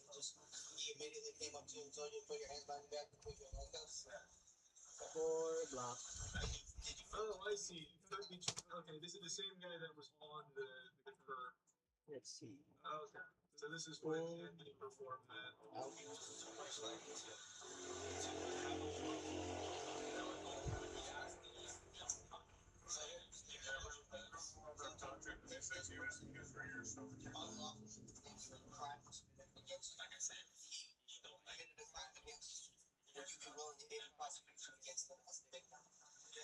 You would be willing to Oh shit! Anthony's got his arms in his fists. I'm gonna put you in the victim, okay? Just in case. Anthony's heart is still probably racing fucking 180 BPM right now after this. He got to arrest somebody. Well, unlawfully arrest somebody. That's why we're happy that. Real quick, just to jump in and explain what happened here. So, the same night, Anthony then came over here and ended up unlawfully arresting this guy. Real cops arrived, and they are immediately privy to what's happened here about Anthony, who identified himself as an officer. Though Anthony Okay. police officer or anything like that. He identified himself as an official and put him in handcuffs, which Anthony cannot do. So now they are investigating this, and that's what's happening. I wanted to explain it because I think they got a little money there with the way the video was cut. So just to clear up confusion, Anthony done made a big boo-boo overstepping on his extreme law. Oh, and also, even though he didn't explicitly say police officer, he was more than happy to let this guy presume he was a police officer that he was referring to. And regardless, Anthony can't do what he's done here under any circumstances. And it's about this spell disaster. Spoiler alert. A few hours later.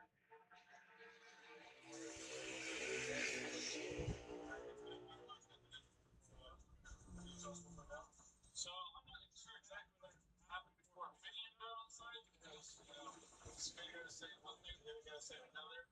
But when we got on site, it's going back and forth about it. Video took over. I'm a separate. I passed that never let me I like how they're striking the same stance. He studied. He knows his judo well.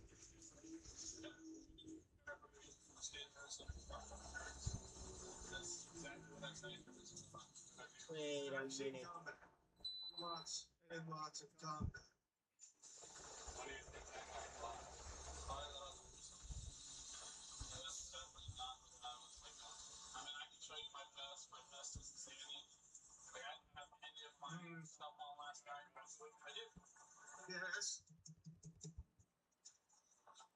Let's take a peek at that hot rod, Anthony. Fire up the bells and whistles. Should I mess up? You got your badge with you right now? There's a lot of pins, Anthony. There's a lot of pins. What's on the back side? You don't wear any badges? I normally do. This is just, I was writing around last night. Okay. What else do you do besides the mail recovery stuff? Firefighter? Who do you work for? Wildland firefighter. Wildland? Okay. So what if you actually is a firefighter? I was listening to 5. Was that through the state or is that through a particular? It says 4. Alternate forestry. Okay. So I'm not all clear on the smoke jumping. So, wildland stuff. What do you got lights for? I might do like for access stuff. You got lights for access and stuff? Yeah, red and blues. That way you know you're safe. This one guy, Anthony's here. Are you a The paramedic? fuck? You kind of stuff or what's the deal? Okay. Okay. So you like, Do you need a team? do they, what do you do with the lights? They do? Okay. They, Never used to pull anybody over or anything like that? I don't do that stuff. I'm trying to impersonate police. I actually have an application in with that, police review. What, do you mind hitting your lights for me, just so I can see what color they are? yeah, they're yellow and purple. Yellow and green.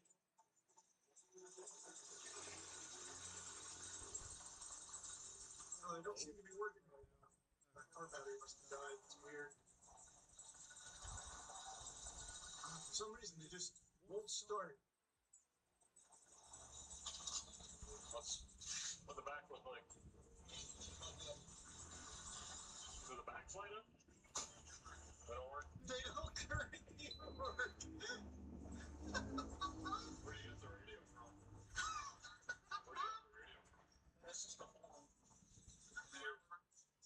The front lights, he always had the yellow lights. He always had red and whites. The back was red and blues, but now he's saying they don't work. Smart. Anthony's good.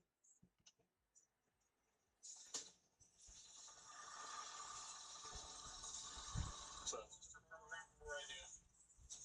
what do you use that for? Fires. Fires? Do you have a scanner or anything?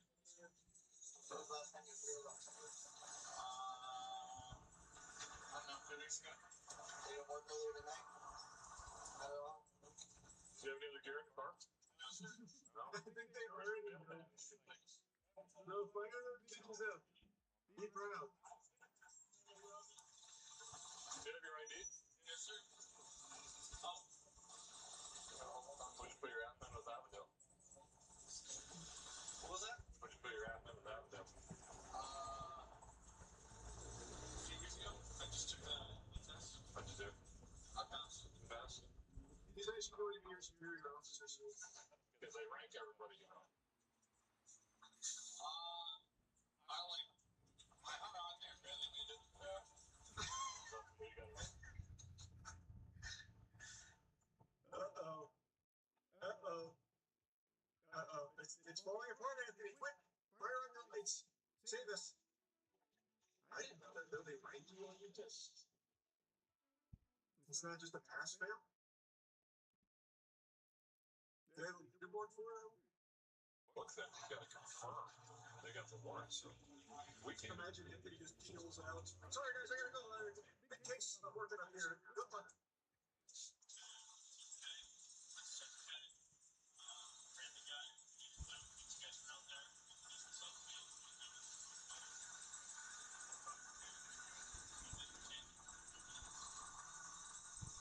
Oh, I read an article that said he was employed as a forestry service company. Does that fall into his definition of firefighting potentially? Like, deemed necessary to, like, details. And I can give you the sergeant's name that I spoke to in Glendale, and then get my spoke to his meetings. oh, that's neat. Guys, I'm making this Okay, that's neat. If I'm making arrests.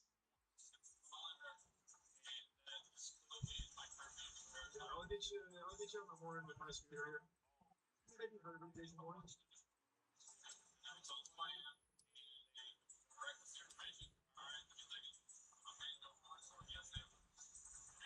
Oh, that's neat.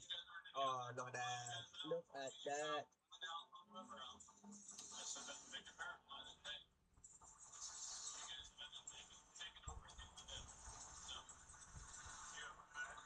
Toy Fighter Bird.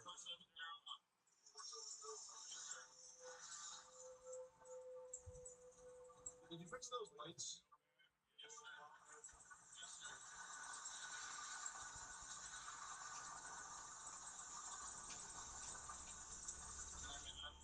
There's no record of him being an actual firefighter, so he's morphing as an officer, EMT, and firefighter all at the same time. Talented thespian.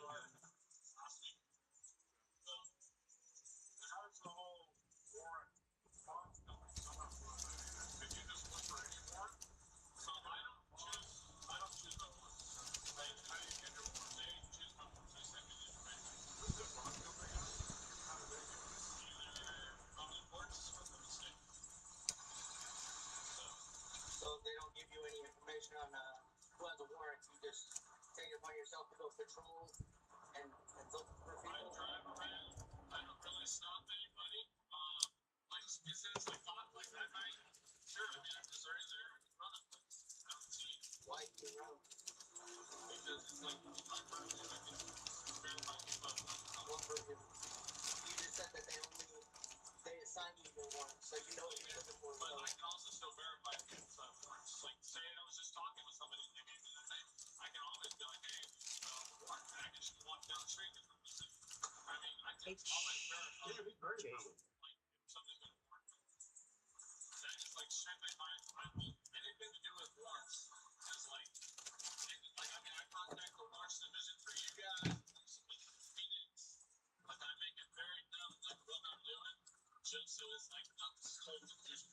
So that guy that just rode by on his bicycle, if you wanted to, you could stop him, detain him, and run him for warrants. I'm not gonna stop. Because I can't, and he can't do that. Well, yeah, but he outranked you. This is an anthem. Hold on. What was the crime that was committed that night that gave you reasonable suspicion of probable cause to detain that person and run him for warrants? That's the security guard. Did you hear those? Did you hear those? Where's your probable cause? That would be my probable cause. Because the security guard was saying that what was he doing when you got there? Arguing with the security guard? Did you hear any death threats? No, I just heard. Is it a crime to get into an argument? No. He wasn't even on QT's property. Oh, no. He was in the alley. Yeah. When you detained him, he was in the alley, right? He wasn't on QT property. Man, this guy was quicker than me. Or circle quick. And then another thing that I heard you say is that you have the right to detain somebody as long as you call law enforcement first. So after you put the handcuffs on that guy and you told him he was detained, did you call us? I called DPS. You called DPS to run him? Yeah. Did you call them to tell them that you had him detained? Did you tell them that he was detained and that you needed an officer to come out here and help? I was detained and so I needed an officer. Oh, yeah, Anthony's got the strength of 40 officers. You were acting as a police officer, am I right? No, I was acting as a bail enforcement. You introduced yourself as an officer. You detained somebody without specifying that you were not a police officer. So, do you think it's... I wonder what that process is like to detain someone as not an officer. Like, I know civilian arrests are like somewhat a thing, kind of. Not the way that a lot of people think they are. But like, what would that look like in Anthony's case? All right, listen. I'm detaining you. No, I'm not a police officer, but I'm going to slap these cuffs on you anyway. If you'd like, you can check my 48 KD. I am qualified to do this. We're getting rowdy. Instead of calling law enforcement to come out and get The operation is bigger than the officer. They just don't know it yet. why? Yeah, I've been through a class. What kind of academy? It was a YouTube tutorial. What kind of training did you get? Taser, like how to de-escalate situations. How long was that training class? 5 days. 5 days? Okay. I can detain them to run them. Anthony, when you're describing is more so like fucking Boba Fett, bro. This guy's out here like a galactic bounty hunter. If I wanted to, I could go stop anybody and detain You them. already said they give you your claws. You lose your reasonable statement. No, that's not reasonable. You cannot just stop anybody on the street and run them because you're a bail enforcement agent or whatever your title was at that day. That's illegal. That's unlawful detainment. You understand that, right? That's what I want to make sure you understand because yeah, you went and patrolled with your vehicle that's equipped with lights. You hung out with the security guards all night, and then you acted as a law enforcement officer by detaining, searching, running for once and warrants with no probable cause. Are we on the same page here? I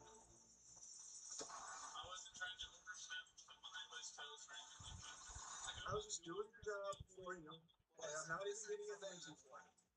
How did you search him? Because we didn't really talk about that so much. How did you search him? Did you say anything to him? I said a lot of nice things. The rest is buttons. Wait, And you don't have to it's do H. anything. Where's your ID? You have to see me. We got them a little bit. And when was the last time your red and blues worked? It wasn't last night when you were showing up in security? Because we got that on camera too. Is there anything? Oh no. It was that uncle who didn't slow down and fucking off the back with you. No guard card, no certification. And all it is a 5-day course.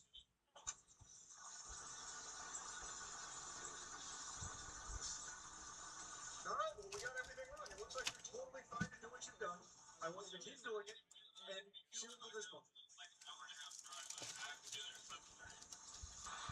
And then he does his own What type of fire waits that long? I love that idea. Guys, look, I was supposed to get there by 7:30. This fire's been waiting all night for this to arrive, dude. Look, if it spreads even further, you're gonna feel real bad. I don't think that's what he's trying to say, but I love that Jane, idea. what color is Jane? Crime rate went up 150% after this passed, by the way. It's not the car you fire up. Jane. What adventure? I didn't think I would be captivated for nearly an hour. I was. That Ah, is probably Nope, that's H. some of the most extreme top impersonation work I've seen since Jeremy worked. That was actually Nope, that's not it. He's raising from kilogram. He's way bigger Ah, than J. people realize. Just inside his young aggregate movement is practical. Power and repulsive pressure. Shocking. Well, how like white over society is about to get exposed. We're talking about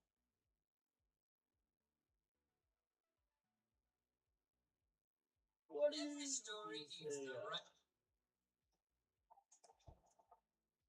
The compound. Waco. FLDS Church. So close. Now, you don't excuse me. I'm gonna go gain the way God intended. Oh yeah. That's old school. Killing job. Okay, let's be real though. What is this gamer downtown trend anyway? I've heard about the gamer house, but the gamer downtown is new. Originally, I heard about this phenomenon from some strange internet mule character. I can't quite remember his name. What is it, like Dunkin' Donuts or something like that? Anyways, he made a pretty killer video on the subject, which you should definitely watch, by the way. But even he didn't know how deep this facility went. That's right, this thing goes straight down to the Earth's core. Okay, we're talking purpose of G fuel and low testosterone. But before we get into the more crazy stuff, let's ground ourselves, no pun intended, and look at the video that started the entire trend. That's right, I'm talking about we built the best gaming facility in the world. $1 million tour. It's a classic. Just $1 million though? I mean, everyone's got that laying around these days. Like this is normal. Boring. So I don't know. It's not that impressive. Splendid. YouTube, how the fuck you doing? If you guys game shots today, I'm bringing a brand new video. This is the most excited I have ever been, no way, in our company's history. Which started precisely exactly when I pulled up right there to that curve. So basically, it's all downhill from here. What we're going to do is elevate all facets of our business: content, apparel, and esports. I got that business model on with you. really hope it works. Otherwise, I've got some serious explaining to do with my mom. So as you can see on the title of the YouTube video, it says $1 million tour, but apparently that was just relating to the tour alone, because the actual grand total of the budget was $35 million. And personally, I think they could have done the tour for a little cheaper, but you know how the business world is, write-offs. Gotta have that Asian fusion with the coworkers. And that's why I'm so excited to welcome you all to the 100 Thieves Cash App compound. Let's go take a look. Embarrassing. Too low of a gamer score to get in? I was telling you, you should have been more careful when you were just openly criticizing Bill Gates for buying up all that farmland for some reason. I'm just saying it's going to be a lot of Microsoft Office Suite subscriptions you're going to have to purchase before you can get that score back up. Come on in.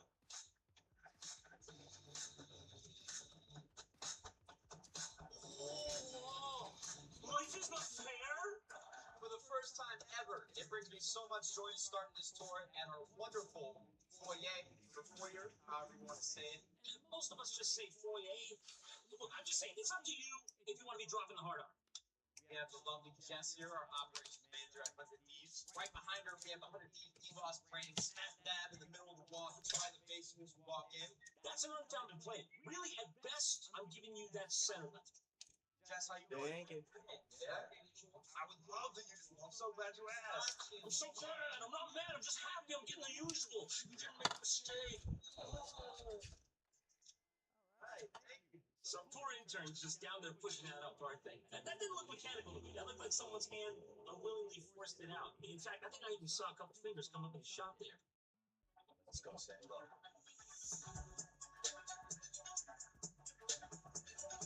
There's nothing more gamer than a fixed rate mortgage.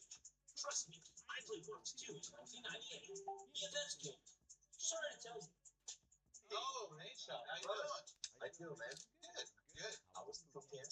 Copenhagen was great, but I'm focusing on the now. This compound, I've been all around the world. This place is insane. Yeah, trust me. And I've seen everything. I was just literally standing outside Amalian Board Palace. And are you telling me this harbor jump is better than Rocket Mortgage? Theme helped you?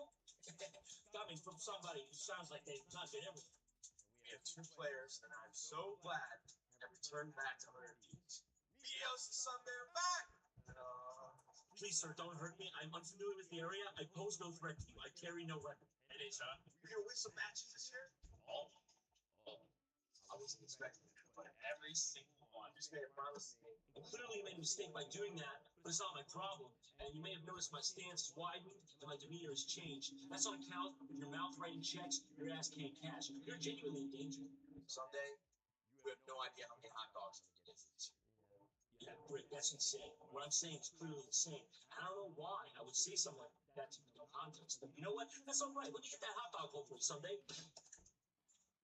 Yo, you want some ketchup on that too? Don't worry, man. We got you covered.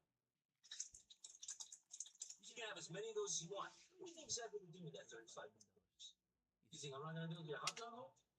Someday. This is Cash App, Rocket Mortgage, Liberty Mutual, Hot Pocket, Press Pocket, Pocket. This is Los Angeles, baby. And now we're moving on to the floor rooms for the best and brightest at 100 Thieves, talking about how we're gonna elevate this up day in, day out. What are you guys up to? Oh. Is this just real? I feel like we really genuinely shouldn't be here, and this was not part of the script. Hey, you can't just be casually strolling into a board of directors meeting, white knuckling a sugar-free Red Bull, and expect a standing ovation for Christ's sake. Yeah. Oh my God! I'm so sorry I'm late. There is something severely wrong with the hot dog piping system. Oh, Nick Shot.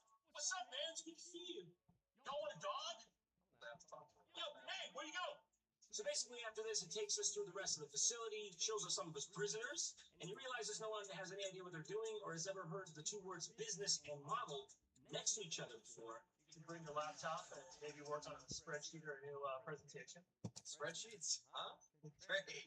And the rest is pretty much history. And if that's where things ended, everything would have been just fine. But this is the highly competitive e-sporting world after all, so it was only a matter of time really until someone else would up the ante. And it happened like 2 months later with the aid of $50 million fucking dollars. Who is it that's giving these banknotes out like candy to anyone and everyone who's got the startup equivalent of just shooting in the dark? Because, can I get serious? Can I get that guy's number? But look, I don't need your charity, okay? I've got $50 million laying around the house just like any normal person, so I can build a stupid gator compound if I wanted to. Okay, it's just I'm saving it for more important stuff like doing hyper. Okay, let's see what you got. The most expensive building facility in the world. First, look at TSM's $50 million esports center. Better have at least Red Bull coconut flavor, driveway. 25,000 square feet. Watch parties, snow days, land parties, events here. I'm talking real big, baby. Okay, all right, I like it so far. Very spacious, looks fancy. Lots of room for gaming and energy drink type activities. The largest esports gaming facility in the West. This space is really going to change it up. Okay, I'm paying attention. This one looks at least 4 times the size of the last one. I'm sold, guys. What are we changing up? What's different? It's not built good. That's what's different. That's the change. This is the most expensive gaming facility yet to exist. Don't you think you could have, finished at least the first room or something? Just as proof of concept for the audience? At the minimum, if you were going to go with this much hype on the thing, I don't know. And maybe if it's not done yet, you'd be better off just sticking and walking around the outside of it, showing off the gigantic spray painted TSM logo you commissioned by Fancy's aunt once removed, or whatever matters to you, Cretans. Here we are at the front entrance. Let's go inside. Can you really call it an entrance when the whole thing is basically entrances all the way around? That's right, that compound's as porous as a sponge, Lena. So here we're gonna have a reception area with a giant TSM logo hanging up there, and on this side we're gonna have a nice waiting area for our fans, sponsors, whoever wants to come in. By the time that happens, the asbestos pile's probably going to be gone. We heard that causes cancer, and that is not consistent with our company values. And then over here we're gonna have Oh, man, you need a hard hat to be in this area? Ma'am, excuse me, this is serious? Man, is she for real? My ass is on the line for this subject. Yeah, I'm just gonna hold it here for you if you won't wear it. But when it's done, the interior is going to be painted in black and white and some colors with really cool brand new LED lighting and glass walls all around. Placeholder. Nice. I love it. It sounds so sophisticated. Dare I say, exotic. You know what else I think might be placeholder? I'm not saying single digits. When you're competing at the highest level, there's a lot of stress constantly, and That's why the master is there to remind you, what happens to the film and stuff. I don't know, it's kind of messed up, but it's what the board of directors wanted. So so we decided to add a sensory deprivation tank. So we're gonna have a float tank right there. So if you come on in, a float tank, have you ever been in? No. So it's just like a pod, you go inside, you're floating, and you just go inside and you meditate to clear your mind. wait, what? You're telling me all I needed to get my KDR up on Fortnite was an egg with water in it? Or maybe you're implying I need a wash? I don't know. All I do know is count me in. What do you even get like this? Let's try the tried and true Alibaba sensory deprivation tank. Yeah, okay, you can do it on Alibaba. I'm not paying $5,000 for a bath with a lid. Why can't I even buy this on Alibaba? And why do I feel like I really shouldn't be able to buy this on Alibaba? Who brings this to me if I were to buy this right now? Yeah, I think I'll buy this just to find out. So all this space, 25,000 square feet. That's the largest in the West, largest esports. You know what, guys? Why don't you just call me up when it's done, huh? Show not tell. That's what I always say. Let's move on to the next one on our list. Now listen, if you weren't fully impressed by that little landfill just now, the Dutch guy you covered with their fancy new Team Liquid Alienware compound. Now, I promised myself I would never mention the Dutch again, but these guys just keep cropping up. This time it Utrecht. How do you even say this? How to pronounce Utrecht? Okay? Utrecht. Wait, that can't be right. Oh, we're on the American pronunciation. Let's switch to the Dutch version. The British pronunciation. Utrecht. I feel so cultured. There's just no way I'm learning. Utrecht. There's no replacement for being learned. Give me a Dutch guy saying Utrecht for God's sake. How do you say it? I know it's not bad. Utrecht. That's it. That's the one. That's the official pronunciation. Sorry, Netherlands. Gonna have to update your lexicon. Hey everyone, it's Mike from Team Liquid, and today we're going to check out the Alienware training facility in EU. So right now, we're in the entrance. The other thing on the other side of the entrance hallway is one of my favorite rooms because it holds a lot of magic and relevance to an organization like ours, which is our Dell Technology server room. Oh man, that takes me right back. In fact, I've got my own box of relevance right here. Let's see if we can find it. Got two shareware discs, RAM stick, and wait, sorry, is that BGA tape? Sorry, I don't like any sentiment in the camera. And what you need in every office is your front desk, and the smile behind the front desk. Hello, Laura, how are you?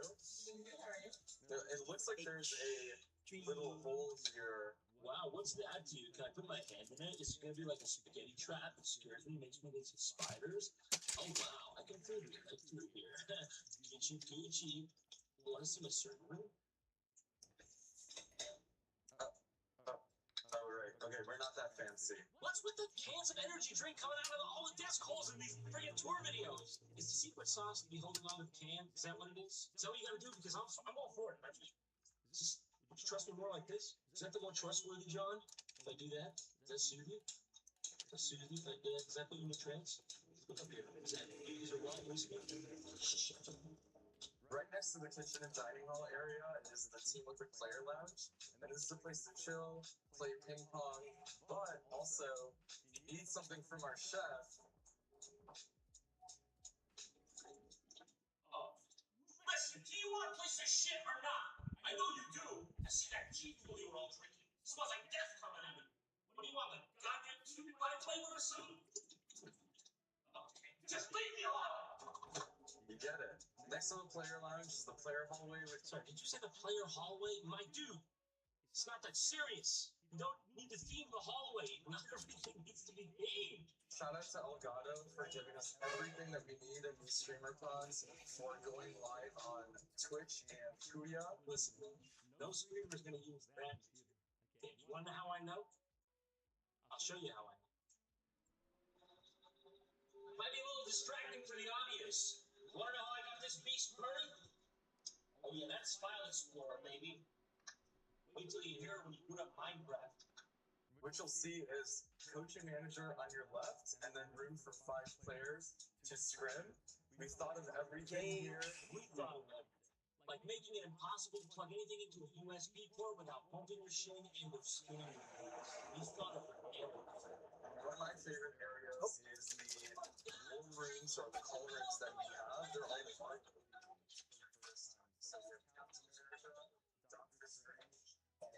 I'm not sure why that was what he picked as his favorite room. I couldn't have picked out myself. I'm just saying. So that's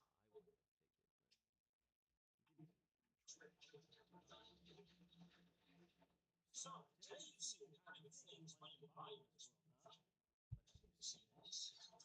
No, your eyes do not deceive you. That is, indeed, at the very least, 50,000 gross. Gross being 4 pence a piece, of course. The average medieval laborer making 2 pence a day. You can imagine the kind of personal fortunes. 50,000 gross might be a little bit. What do you mean, company? I think this for 6 months. Yeah.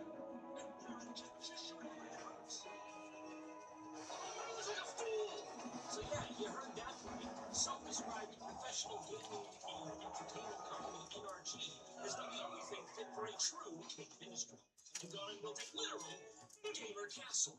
More well known among the local peasantry, of course, by its colloquial name, the NRG Hot Pockets Castle in downtown LA. Because hell is no longer a place only accessible after death. Let's have a look. Wait a minute, why are we sponsored by the National Guard? Is this an offshoot of that one time the army tried to recruit kids on Twitch? The public said shit like Umu?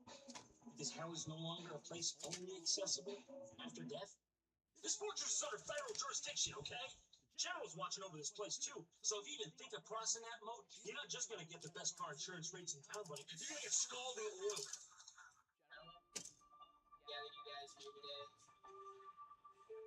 this room where a lot of big announcements have been made. But now it's time to announce what's on the outside of this room. Because outside of this room There's a hallway with a big mound of shit right in it. I checked it, and it's fresh, and it wasn't there when I left yesterday. I'm not trying to press anyone, but I'm just saying, if it disappears by the end of the day, it's water under the drawbridge, or we can move on. is a 20,000 square foot gaming fantasy factory. Oh, and that too. Sorry, my bad. Should have probably mentioned that first, but I mean, it's right outside this room, so if you came in and you didn't see it, I think we have bigger problems. I'm talking about a castle.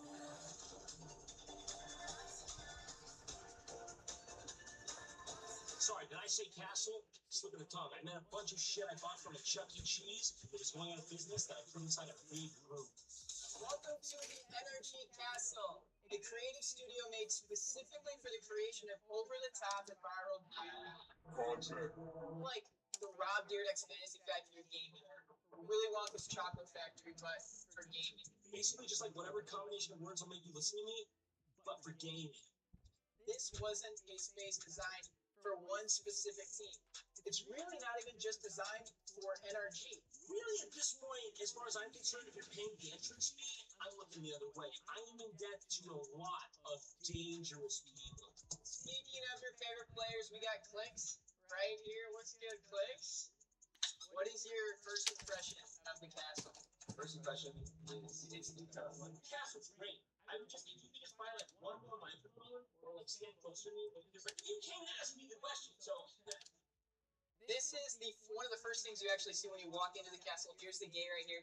You walk in and there's this TV wall with all these old TVs playing basically your best clips. no, that looks like shit. That's bad. Yeah, I would have done that. How long would you take to go do that? That looks like shit. We put this wall of old gaming consoles next to it. It's called the Every Console Ever wall. We're still working on the name. Like, I think it's pretty cool. It's got a good ring to it, but you know, we might be missing like a Wonder Swan color, some other stuff. But there's like 3 Nintendos on here for sure. We also got these dope chairs. They were created by these same people who made the voice chairs. Or at least that's what the guy I met at the McDonald's the Craigslist ad said. They're dope and all, don't get me wrong, but I don't feel like they don't really if you compare it to the chairs from the voice. No, that's cool though. They swivel back and forth just like in the show. They're just a lazy boy. Okay, we got scammed. I'm just gonna admit it right now. We got scammed big time. It's just literally from lazyboy.com. It's a lazy boy on a fucking lazy Susan. I got the lazy boy on a lazy Susan. Lazy boy, lazy Susan. Yeah, I got the lazy boy on the lazy Susan. Alright guys, and right here we have the $1 million double-decker gaming couch. $7,000 hot dog sofa. $100,000 Harambe-shaped hot Cheeto. The list of all the other things we could have done with that money. Here we have a temple. This was imported straight from India. I really feel like this thing gives a lot of soul to this space. Sorry, what'd you say? You said that's a what now? Temple from India? You said that? And when you walk through these doors, you are entered into a more chill outdoor area to kind of hang out. Go back! Go back to the temple. That's the one thing I want you to stay on. And you got. Where do you even buy an Indian temple? Wish.com? Oh, but don't worry, we're in the blue room, you know. Just whiz right past that piece of ancient human history, and you know, cause have you seen our blue room? Spare no expense. It's blue, baby. Blue is back. I'm blue, da-da-da-da-da. I wanna die. content.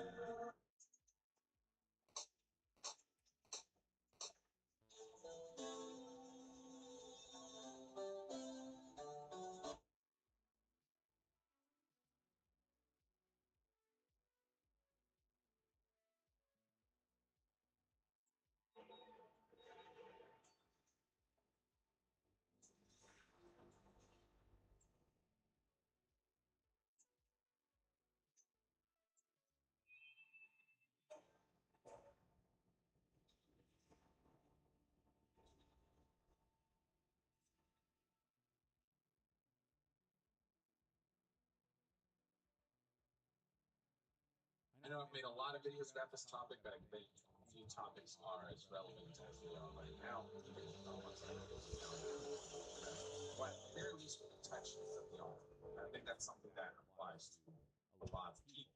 And I've already talked about all the various developments surrounding this, from the actual official announcement to the mockery and rebellion that erupted to all the various aspects, like the rebellion actually going mainstream and to take notice, and even lawmakers now getting involved, especially where the protections that are being lost at the end of this will get concerns alongside what developers think about all of this. Sony's paid slots for their social media plays getting invaded by protests. That's something that developers are not happy with, given that they pay for those slots for Sony. So the backlash is having some disruptive elements that are taking effect, combined with, of course, developers' sadness about The hell is L? social media. Given that, yeah, of course, having grown up with that, that is something that developers themselves value.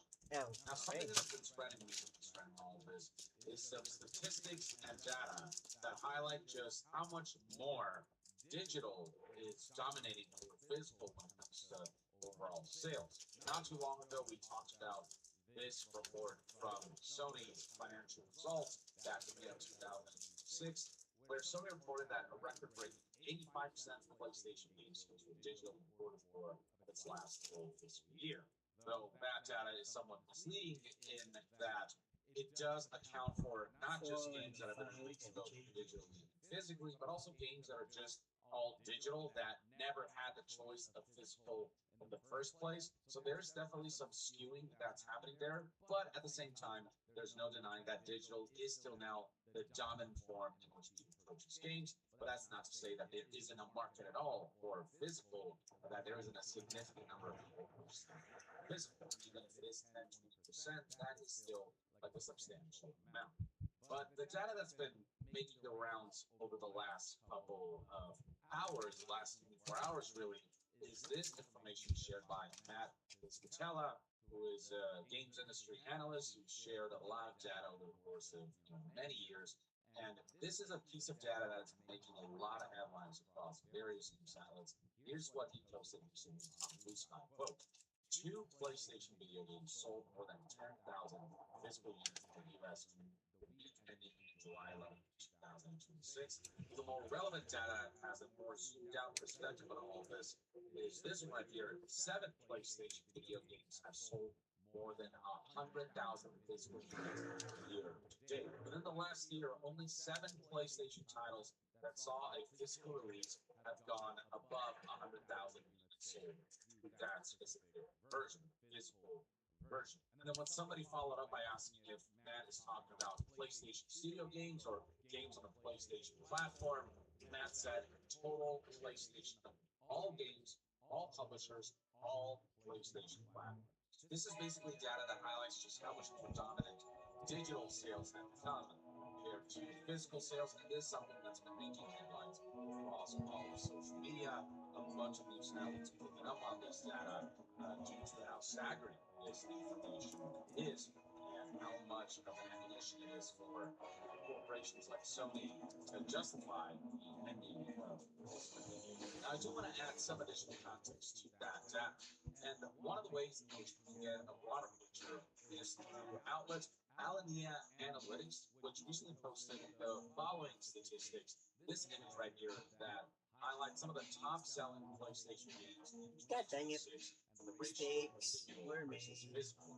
So we got titles like EA Sports FC 6 that sold 5.1 million copies total, and of that, 12% of that was physical. So that means that EA Sports FC 26 sold roughly 612,000 physical copies. One thing to note is that over 100,000 units sold could mean 101,000 units sold, or it could mean 5 million units sold, or it could mean 600,000 units sold. Another example is Resident Evil Requiem, which saw a higher ratio of physical sales. Digital still dominated, but of its 3.5 million copies sold, Alania Analytics estimates that about 27.8% of those sales were physical, which means that Resident Evil Requiem did still manage to sell almost 1 million units physically, 973,000 physical units specifically. Next up, we have 007 First Light, which, as of reporting of this image right here, it sold a total of 2 million units, 21% of which was physical. That's still a whopping 420,000 physical units sold. Then we got Crimson Desert at 1.9 million copies sold, and then at 19.9% of the PlayStation version of Crimson Desert sales being physical. We're looking at roughly 370,100 units being physical that was sold on the PlayStation platform. That Ghost of Guilty actually had a pretty significant margin for physical sales of the 1.2 million units sold. 35.4% of those sales were physical, which brings it to a grand total of 424,800 physical units. So for the games that did manage to cross a certain threshold of sales, you can see that while yes, clearly a lot more digital units were sold, the physical sales were still relatively significant. The thing about the data that Matt Pizzatella is presenting here is that not a lot of games within a given year sell, over 1 million copies, over 2 million copies, or whatever. Enough units that the percentage that physical games tend to sell at in this day and age would be able to achieve, over 100,000 units sold. But it does still highlight that the majority of sales do happen digitally, that the average kind of ratio of digital to physical is in the 80% digital, 20% physical, sometimes 90% digital, 10% physical, and in some cases 70% digital and 30% physical. And that's combined with the fact that a lot of games these days do just launch digitally. For those games that do manage to achieve a good amount of success and sell over 1 million units, you do get physical sales that are over 100,000 units. And you do see from this ratio that yes, digital is more dominant, but physical is not like the demand is so minuscule that it should be dismissed. But of course, for Sony and PlayStation, where their mindset is at, is that if you look at how much money they make selling games digitally compared to physically, because with physical they have to take into account, the cuts that retailers receive on top of costs involving manufacturing and shipping and all these things. The gamble that Sony and PlayStation are making is that at the end of the day, because they make more money from digital sales, getting rid of physical sales ultimately means that the profit margins that they achieve with just digital sales will make up for whatever losses they may have on the physical front for those who might boycott PlayStation, unsubscribe, and whatever. I've talked about this website right here that kind of broke down what platform holders make when they release and sell games digitally versus physically. So for first-party published games, for example, they make 100% of a game that costs $70, whereas with a physical sale, because of all the various fees and costs involved, they only make $45.50. Instead of getting the full 100% of the whole pie, they only get roughly 65% of it. And then for third-party publishers who sell their games on platforms that are not their own, and they have to give a cut to the platform holder, a $70 game sold digitally makes about $49, but it's sold physically, it makes $35. So that really is at its essence the whole reason why corporations like Sony and PlayStation are trying to move away from physical. They want to make more of the pie, and of course, if they get rid of people's ability to kind of have a physical product that they can trade or sell, and essentially put an end to the secondhand market, they stand to make more profit that way. Because right now, a game that costs $70 on PlayStation Store, you can get for $25 on Amazon if you buy it used. The whole premise with Sony's strategy is that when they do go all digital, enough people who buy physical will end up buying digital games anyway, that the people who boycott ultimately are not going to be too big of a loss, because they're going to make that money back in the form of the higher percentage yield of revenue that they make selling digitally, being able to make an additional $24.50 for every unit sold for first-party published titles and whatnot. And then in the long-term future, if everyone shifts towards digital and that becomes normalized, then this is the status quo that they can maintain. They can have full control over how their games are sold and distributed, and also how they're accessed by the users. And recently it was highlighted how, Black Ops recently surged to 5 million active players, even though this is a digital only game.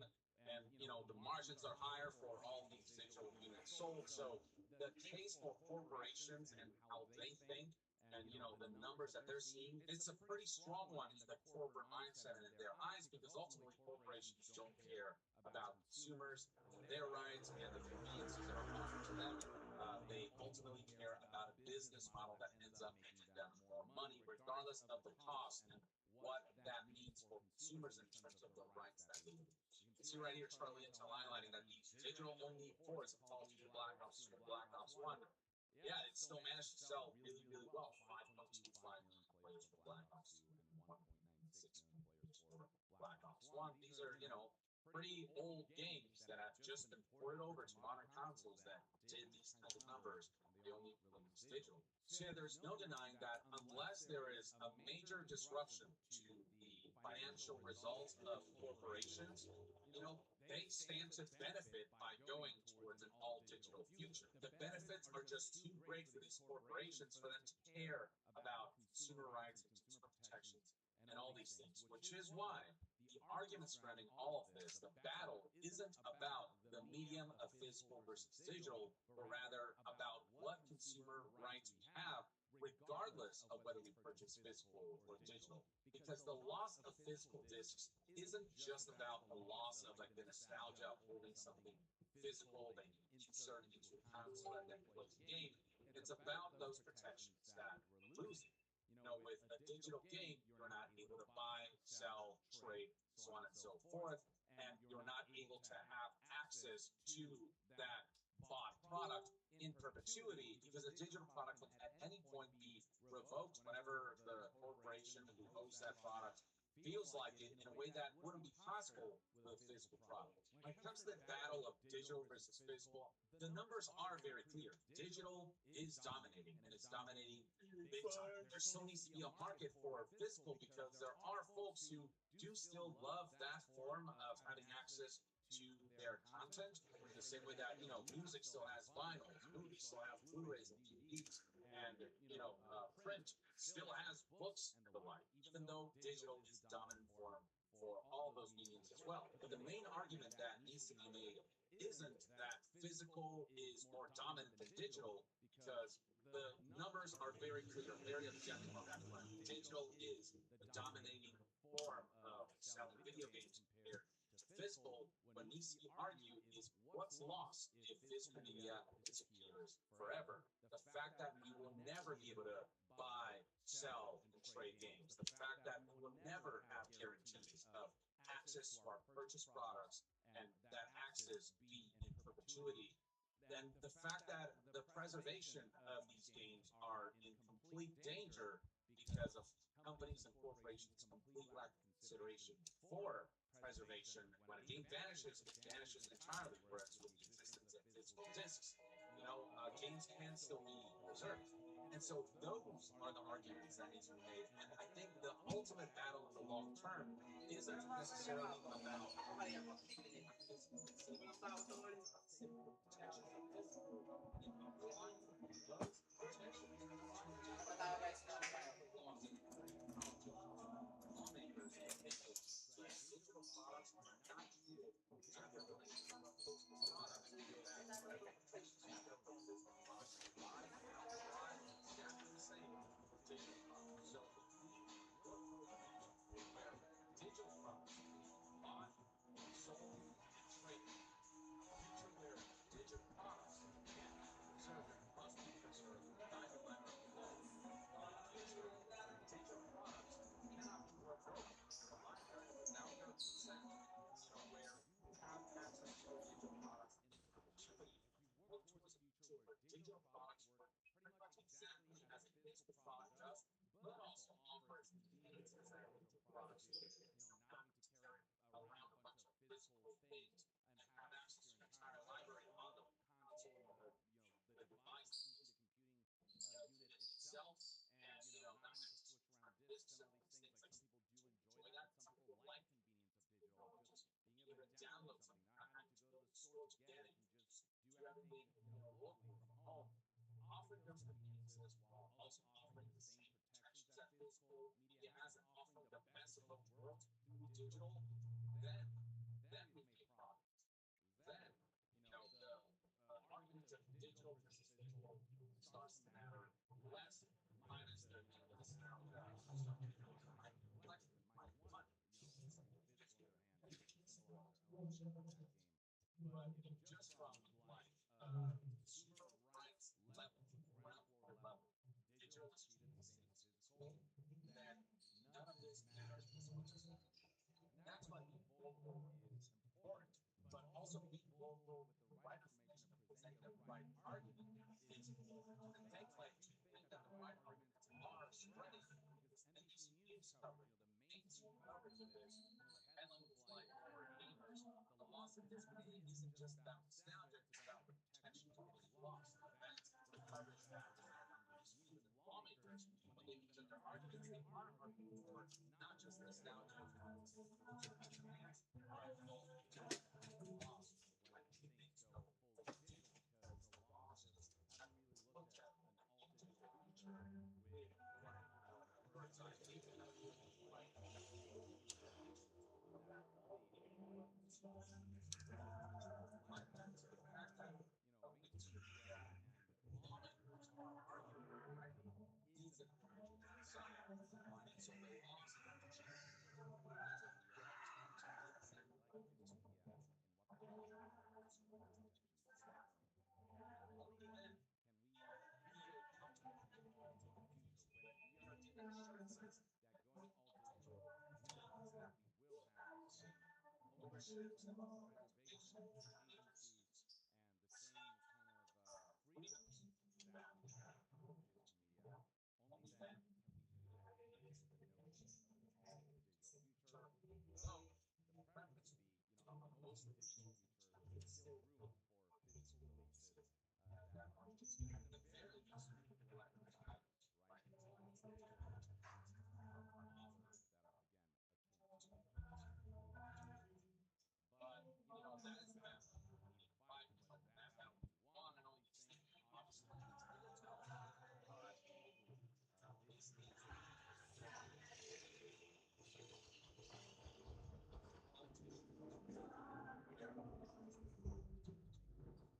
is all digital continue to prevail. Offer the same protections on the digital front, and then shut up the consumer level. No. And we'll protect Nagkaroon the token sa rights basketball yan. that Sa lahat ng token.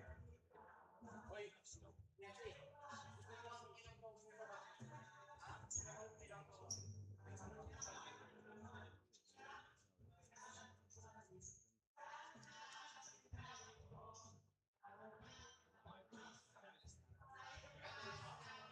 Dalawa lang. this will change. That's just what happens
Pero mamaya pa magbubukas.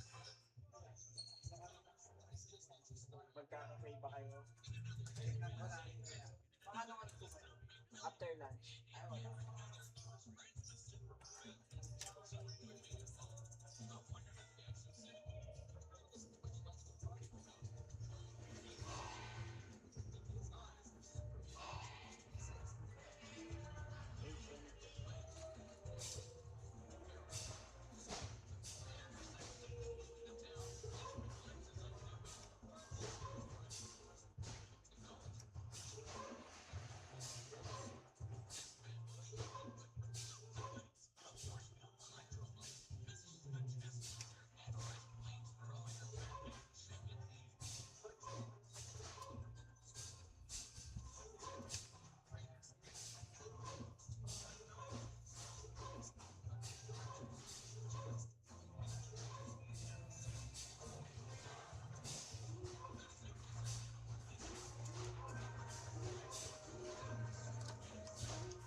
Isa lang?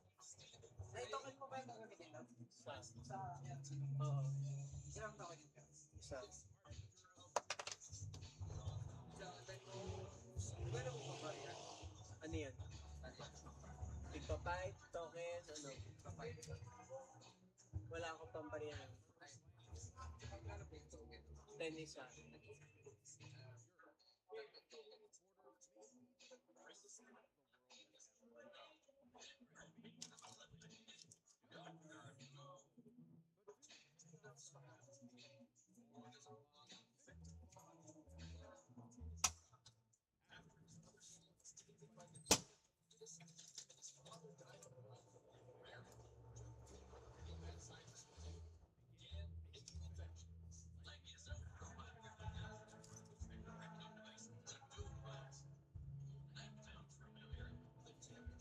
Isang to ganyan.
Bakit? Isa pa nga sa akin. Ha? Isa, ano yung isa? Hindi pwedeng ibalik.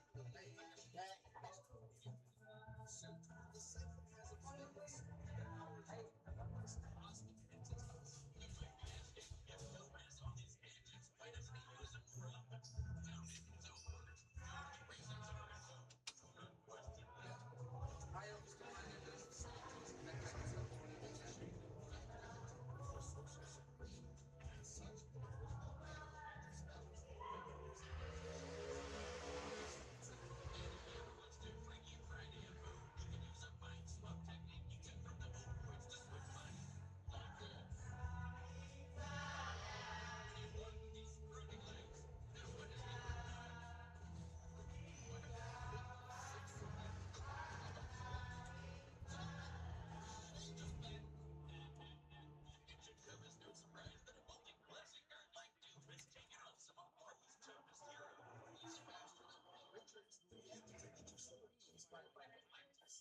Nag-gusto ko ulit siya.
Fiesta. Ha?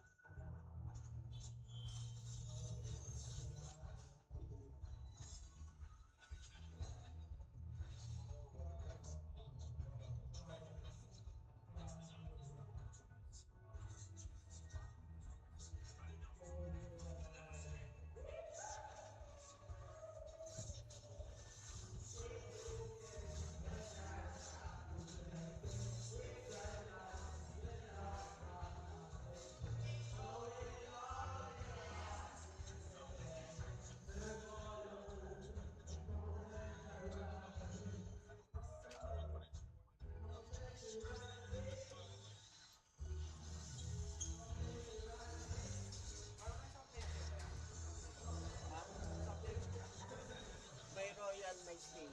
Ay! Royal sting. Saan ka meron ka? 25. Sa max ka? 25 na yung royal sting. Ay, royal. Parehas silang 25. Royal at sting.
The depths of space hold secrets beyond our comprehension. But these same superhero systems are everything any of us could ever hope to. These days, and in charge of analyze the weapons, armor, and Sa baba na.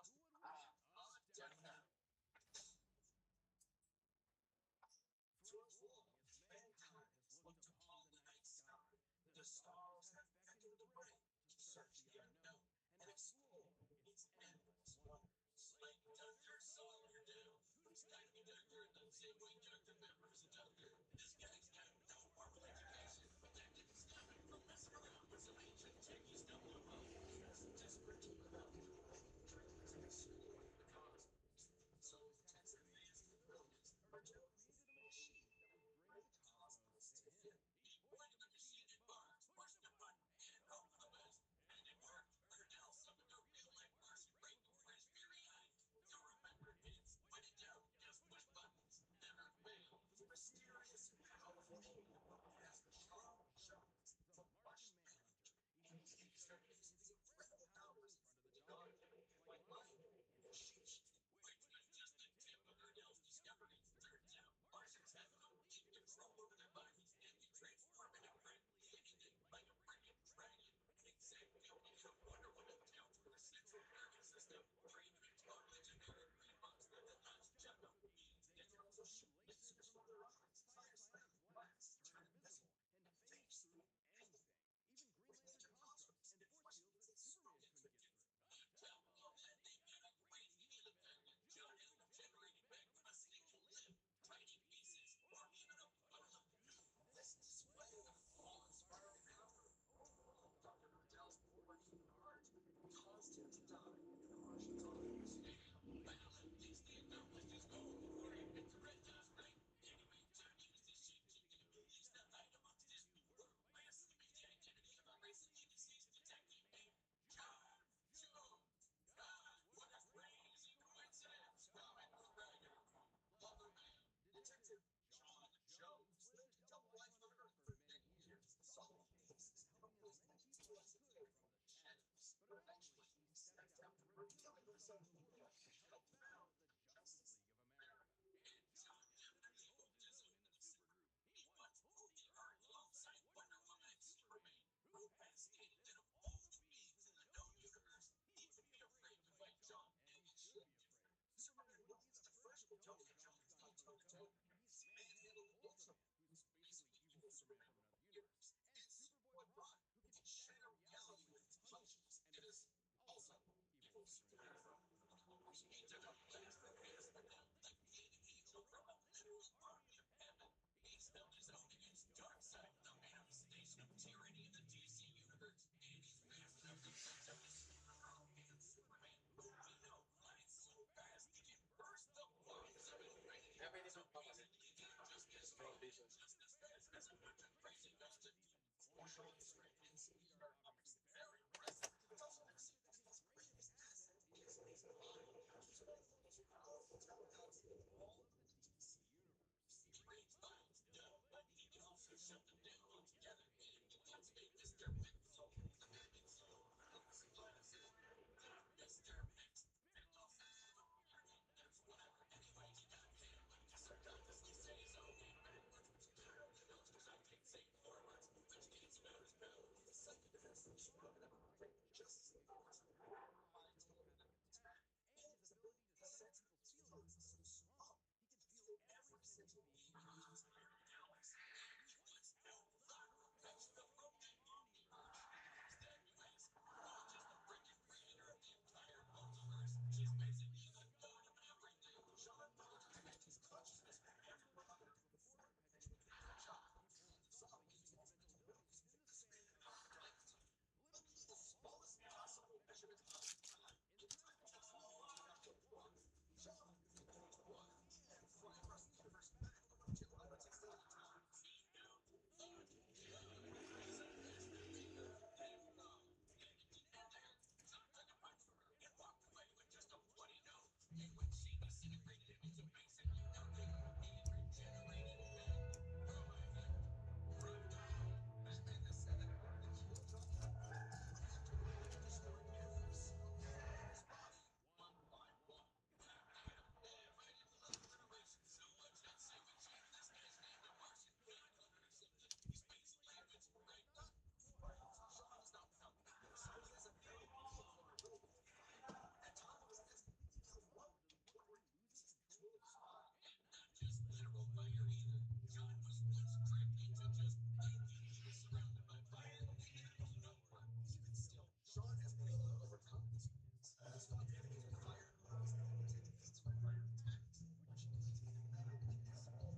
to the deal, he imbued his new hero with the power cosmic, transforming him into the Silver Surfer. An equally tubular name, Super 2. Wow, you rarely see it. The power cosmic grants the Surfer near unlimited energy, as well as matter manipulation, phasing, super strength, speed, and invulnerability, just name a few. The Surfer's basically got all of Galactus' space magic, just on a smaller scale.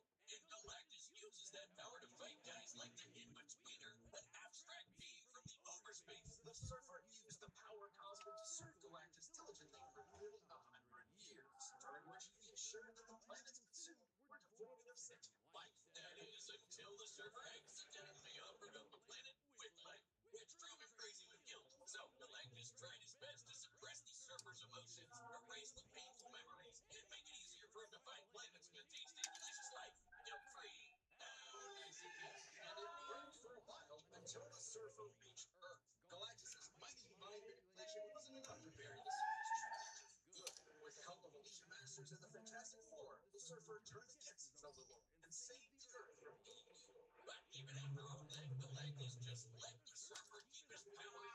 At any point, he could have just taken him back, being the source of the Surfer's powers. Yes, he could. But Galactus has continued to let the Surfer have the power cosmic out of respect for his first hero. Yeah, see, that's the kind of respect I'm asking from you. Anyway, ever since those mental gymnastics with Galactus, the Surfer made sure nothing like that would ever happen again. And he's been successful. Like when Cyclops failed to treat the Surfer with his illusions, intelligence thrive with weaknesses in the mind stuff. With some of those mental threats behind him, he could finally take to the spaceways, kick ass, and argue about the meaning of life in the universe. Kuya, malating ano pala, despite pala. Hindi na pwedeng ibalik. All that cosmic energy, it's seriously crazy.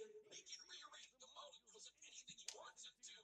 Anything he wants. He can force you to just feel pain in general. And he can even control elements, not just earth, wind, and fire, but anything in a boogie wonderland like gravity and the weather. He's got enough power and energy inside him that he once created an infinite star to serve as a new light source in a universe devoid of light. So just when he needed it, he was able to pop out a baby sun. That's Yung papayag. That's the power causer. But you can't forget about the sick cord he shreds the stars with. This thing's basically an extension of himself. He can transform it into a sweet sword or into pure cosmic energy. And if it breaks, he can just form a new one. On his board, the Surfer has traveled at incalculable speeds on multiple occasions. He can fly faster than Thor and can multiple speeds to reach the future. Even without his board, he once broke free from energy shackles that would sap away his power within the next nanosecond. Tiny Rush, you once outserved a band of universal destruction. He had to surf out of all of existence as it was being torn apart. I've seen some choice waves in my day, but if you ask me, that's one too best for watching on the beach with the world. You're hitting it real hard with all this exposure. He's honestly not that kind of guy at all. I just disagree with you, dude. You are carving up the waves into a deep brown swell that I just can't feel. The wax man, wax. The Silver Surfer is a tragic figure who is always weighing his choices through every angle of morality. Finally set out to destroy the new host of the Star Brand, an energy source that grants his wielders virtually infinite power, capable of wiping out all life on Earth. The Star Brand seems to choose a new hunter for those that right now could be a good guy, could be the most evil person who ever exists. But despite that threat, the Surfer spared the new Star Brand once he found out she was carrying a child. He decided to put away to any potential consequences on his own shoulders instead of squashing any and all hope that the child use that power for good. I get it, he's a righteous dude on the surfboard. Exactly. And in the Surfer's case, a keen sense of morality also comes with a keen sense of his surroundings in general. He can see enemies even without business. He can sense incoming threats to the point where he can sense someone approaching even before they light their own home. He can also absorb energy his opponents throw at him. Anything from psionic energy to a breaking star. The Surfer can even do it when he's on death's door. Hey, Wes, what do you think the doorman on death's door says? Probably like, knock him dead, right? What are you talking about? Now, it does take a lot to get the Surfer to death's door. He's taken a blast from the Infinity Stones, survived being smashed into pieces, crashed into the Big Bang, and went back into the star. He voted and then threw it right back in that pump, Deadpool. I hope you like a big ball of gas in your face, you tool. Reed, which is the smartest man alive, has said that the Surfer is probably the most powerful being in all the galaxy. And even after years spent drifting through the galaxy, he's still built strong bonds, right with the Fantastic Four, the Defenders, and with people like John Greenwood. But somehow, he always ends up alone in space, searching for answers, searching for meanings that he is out, searching for something that can replace the hope that he lost in the first place. Only to be weighed down by the guilt of his servitude and the pain of his sacrifice, which was ultimately done in vain. Because it doesn't seem to matter what the Surfer does. Zanla is destined for destruction. At this point, his home world has been destroyed 4 times over. Despite it all, this tragic Luke's still manages to take everything into account as he serves the stars and fights tirelessly to preserve every living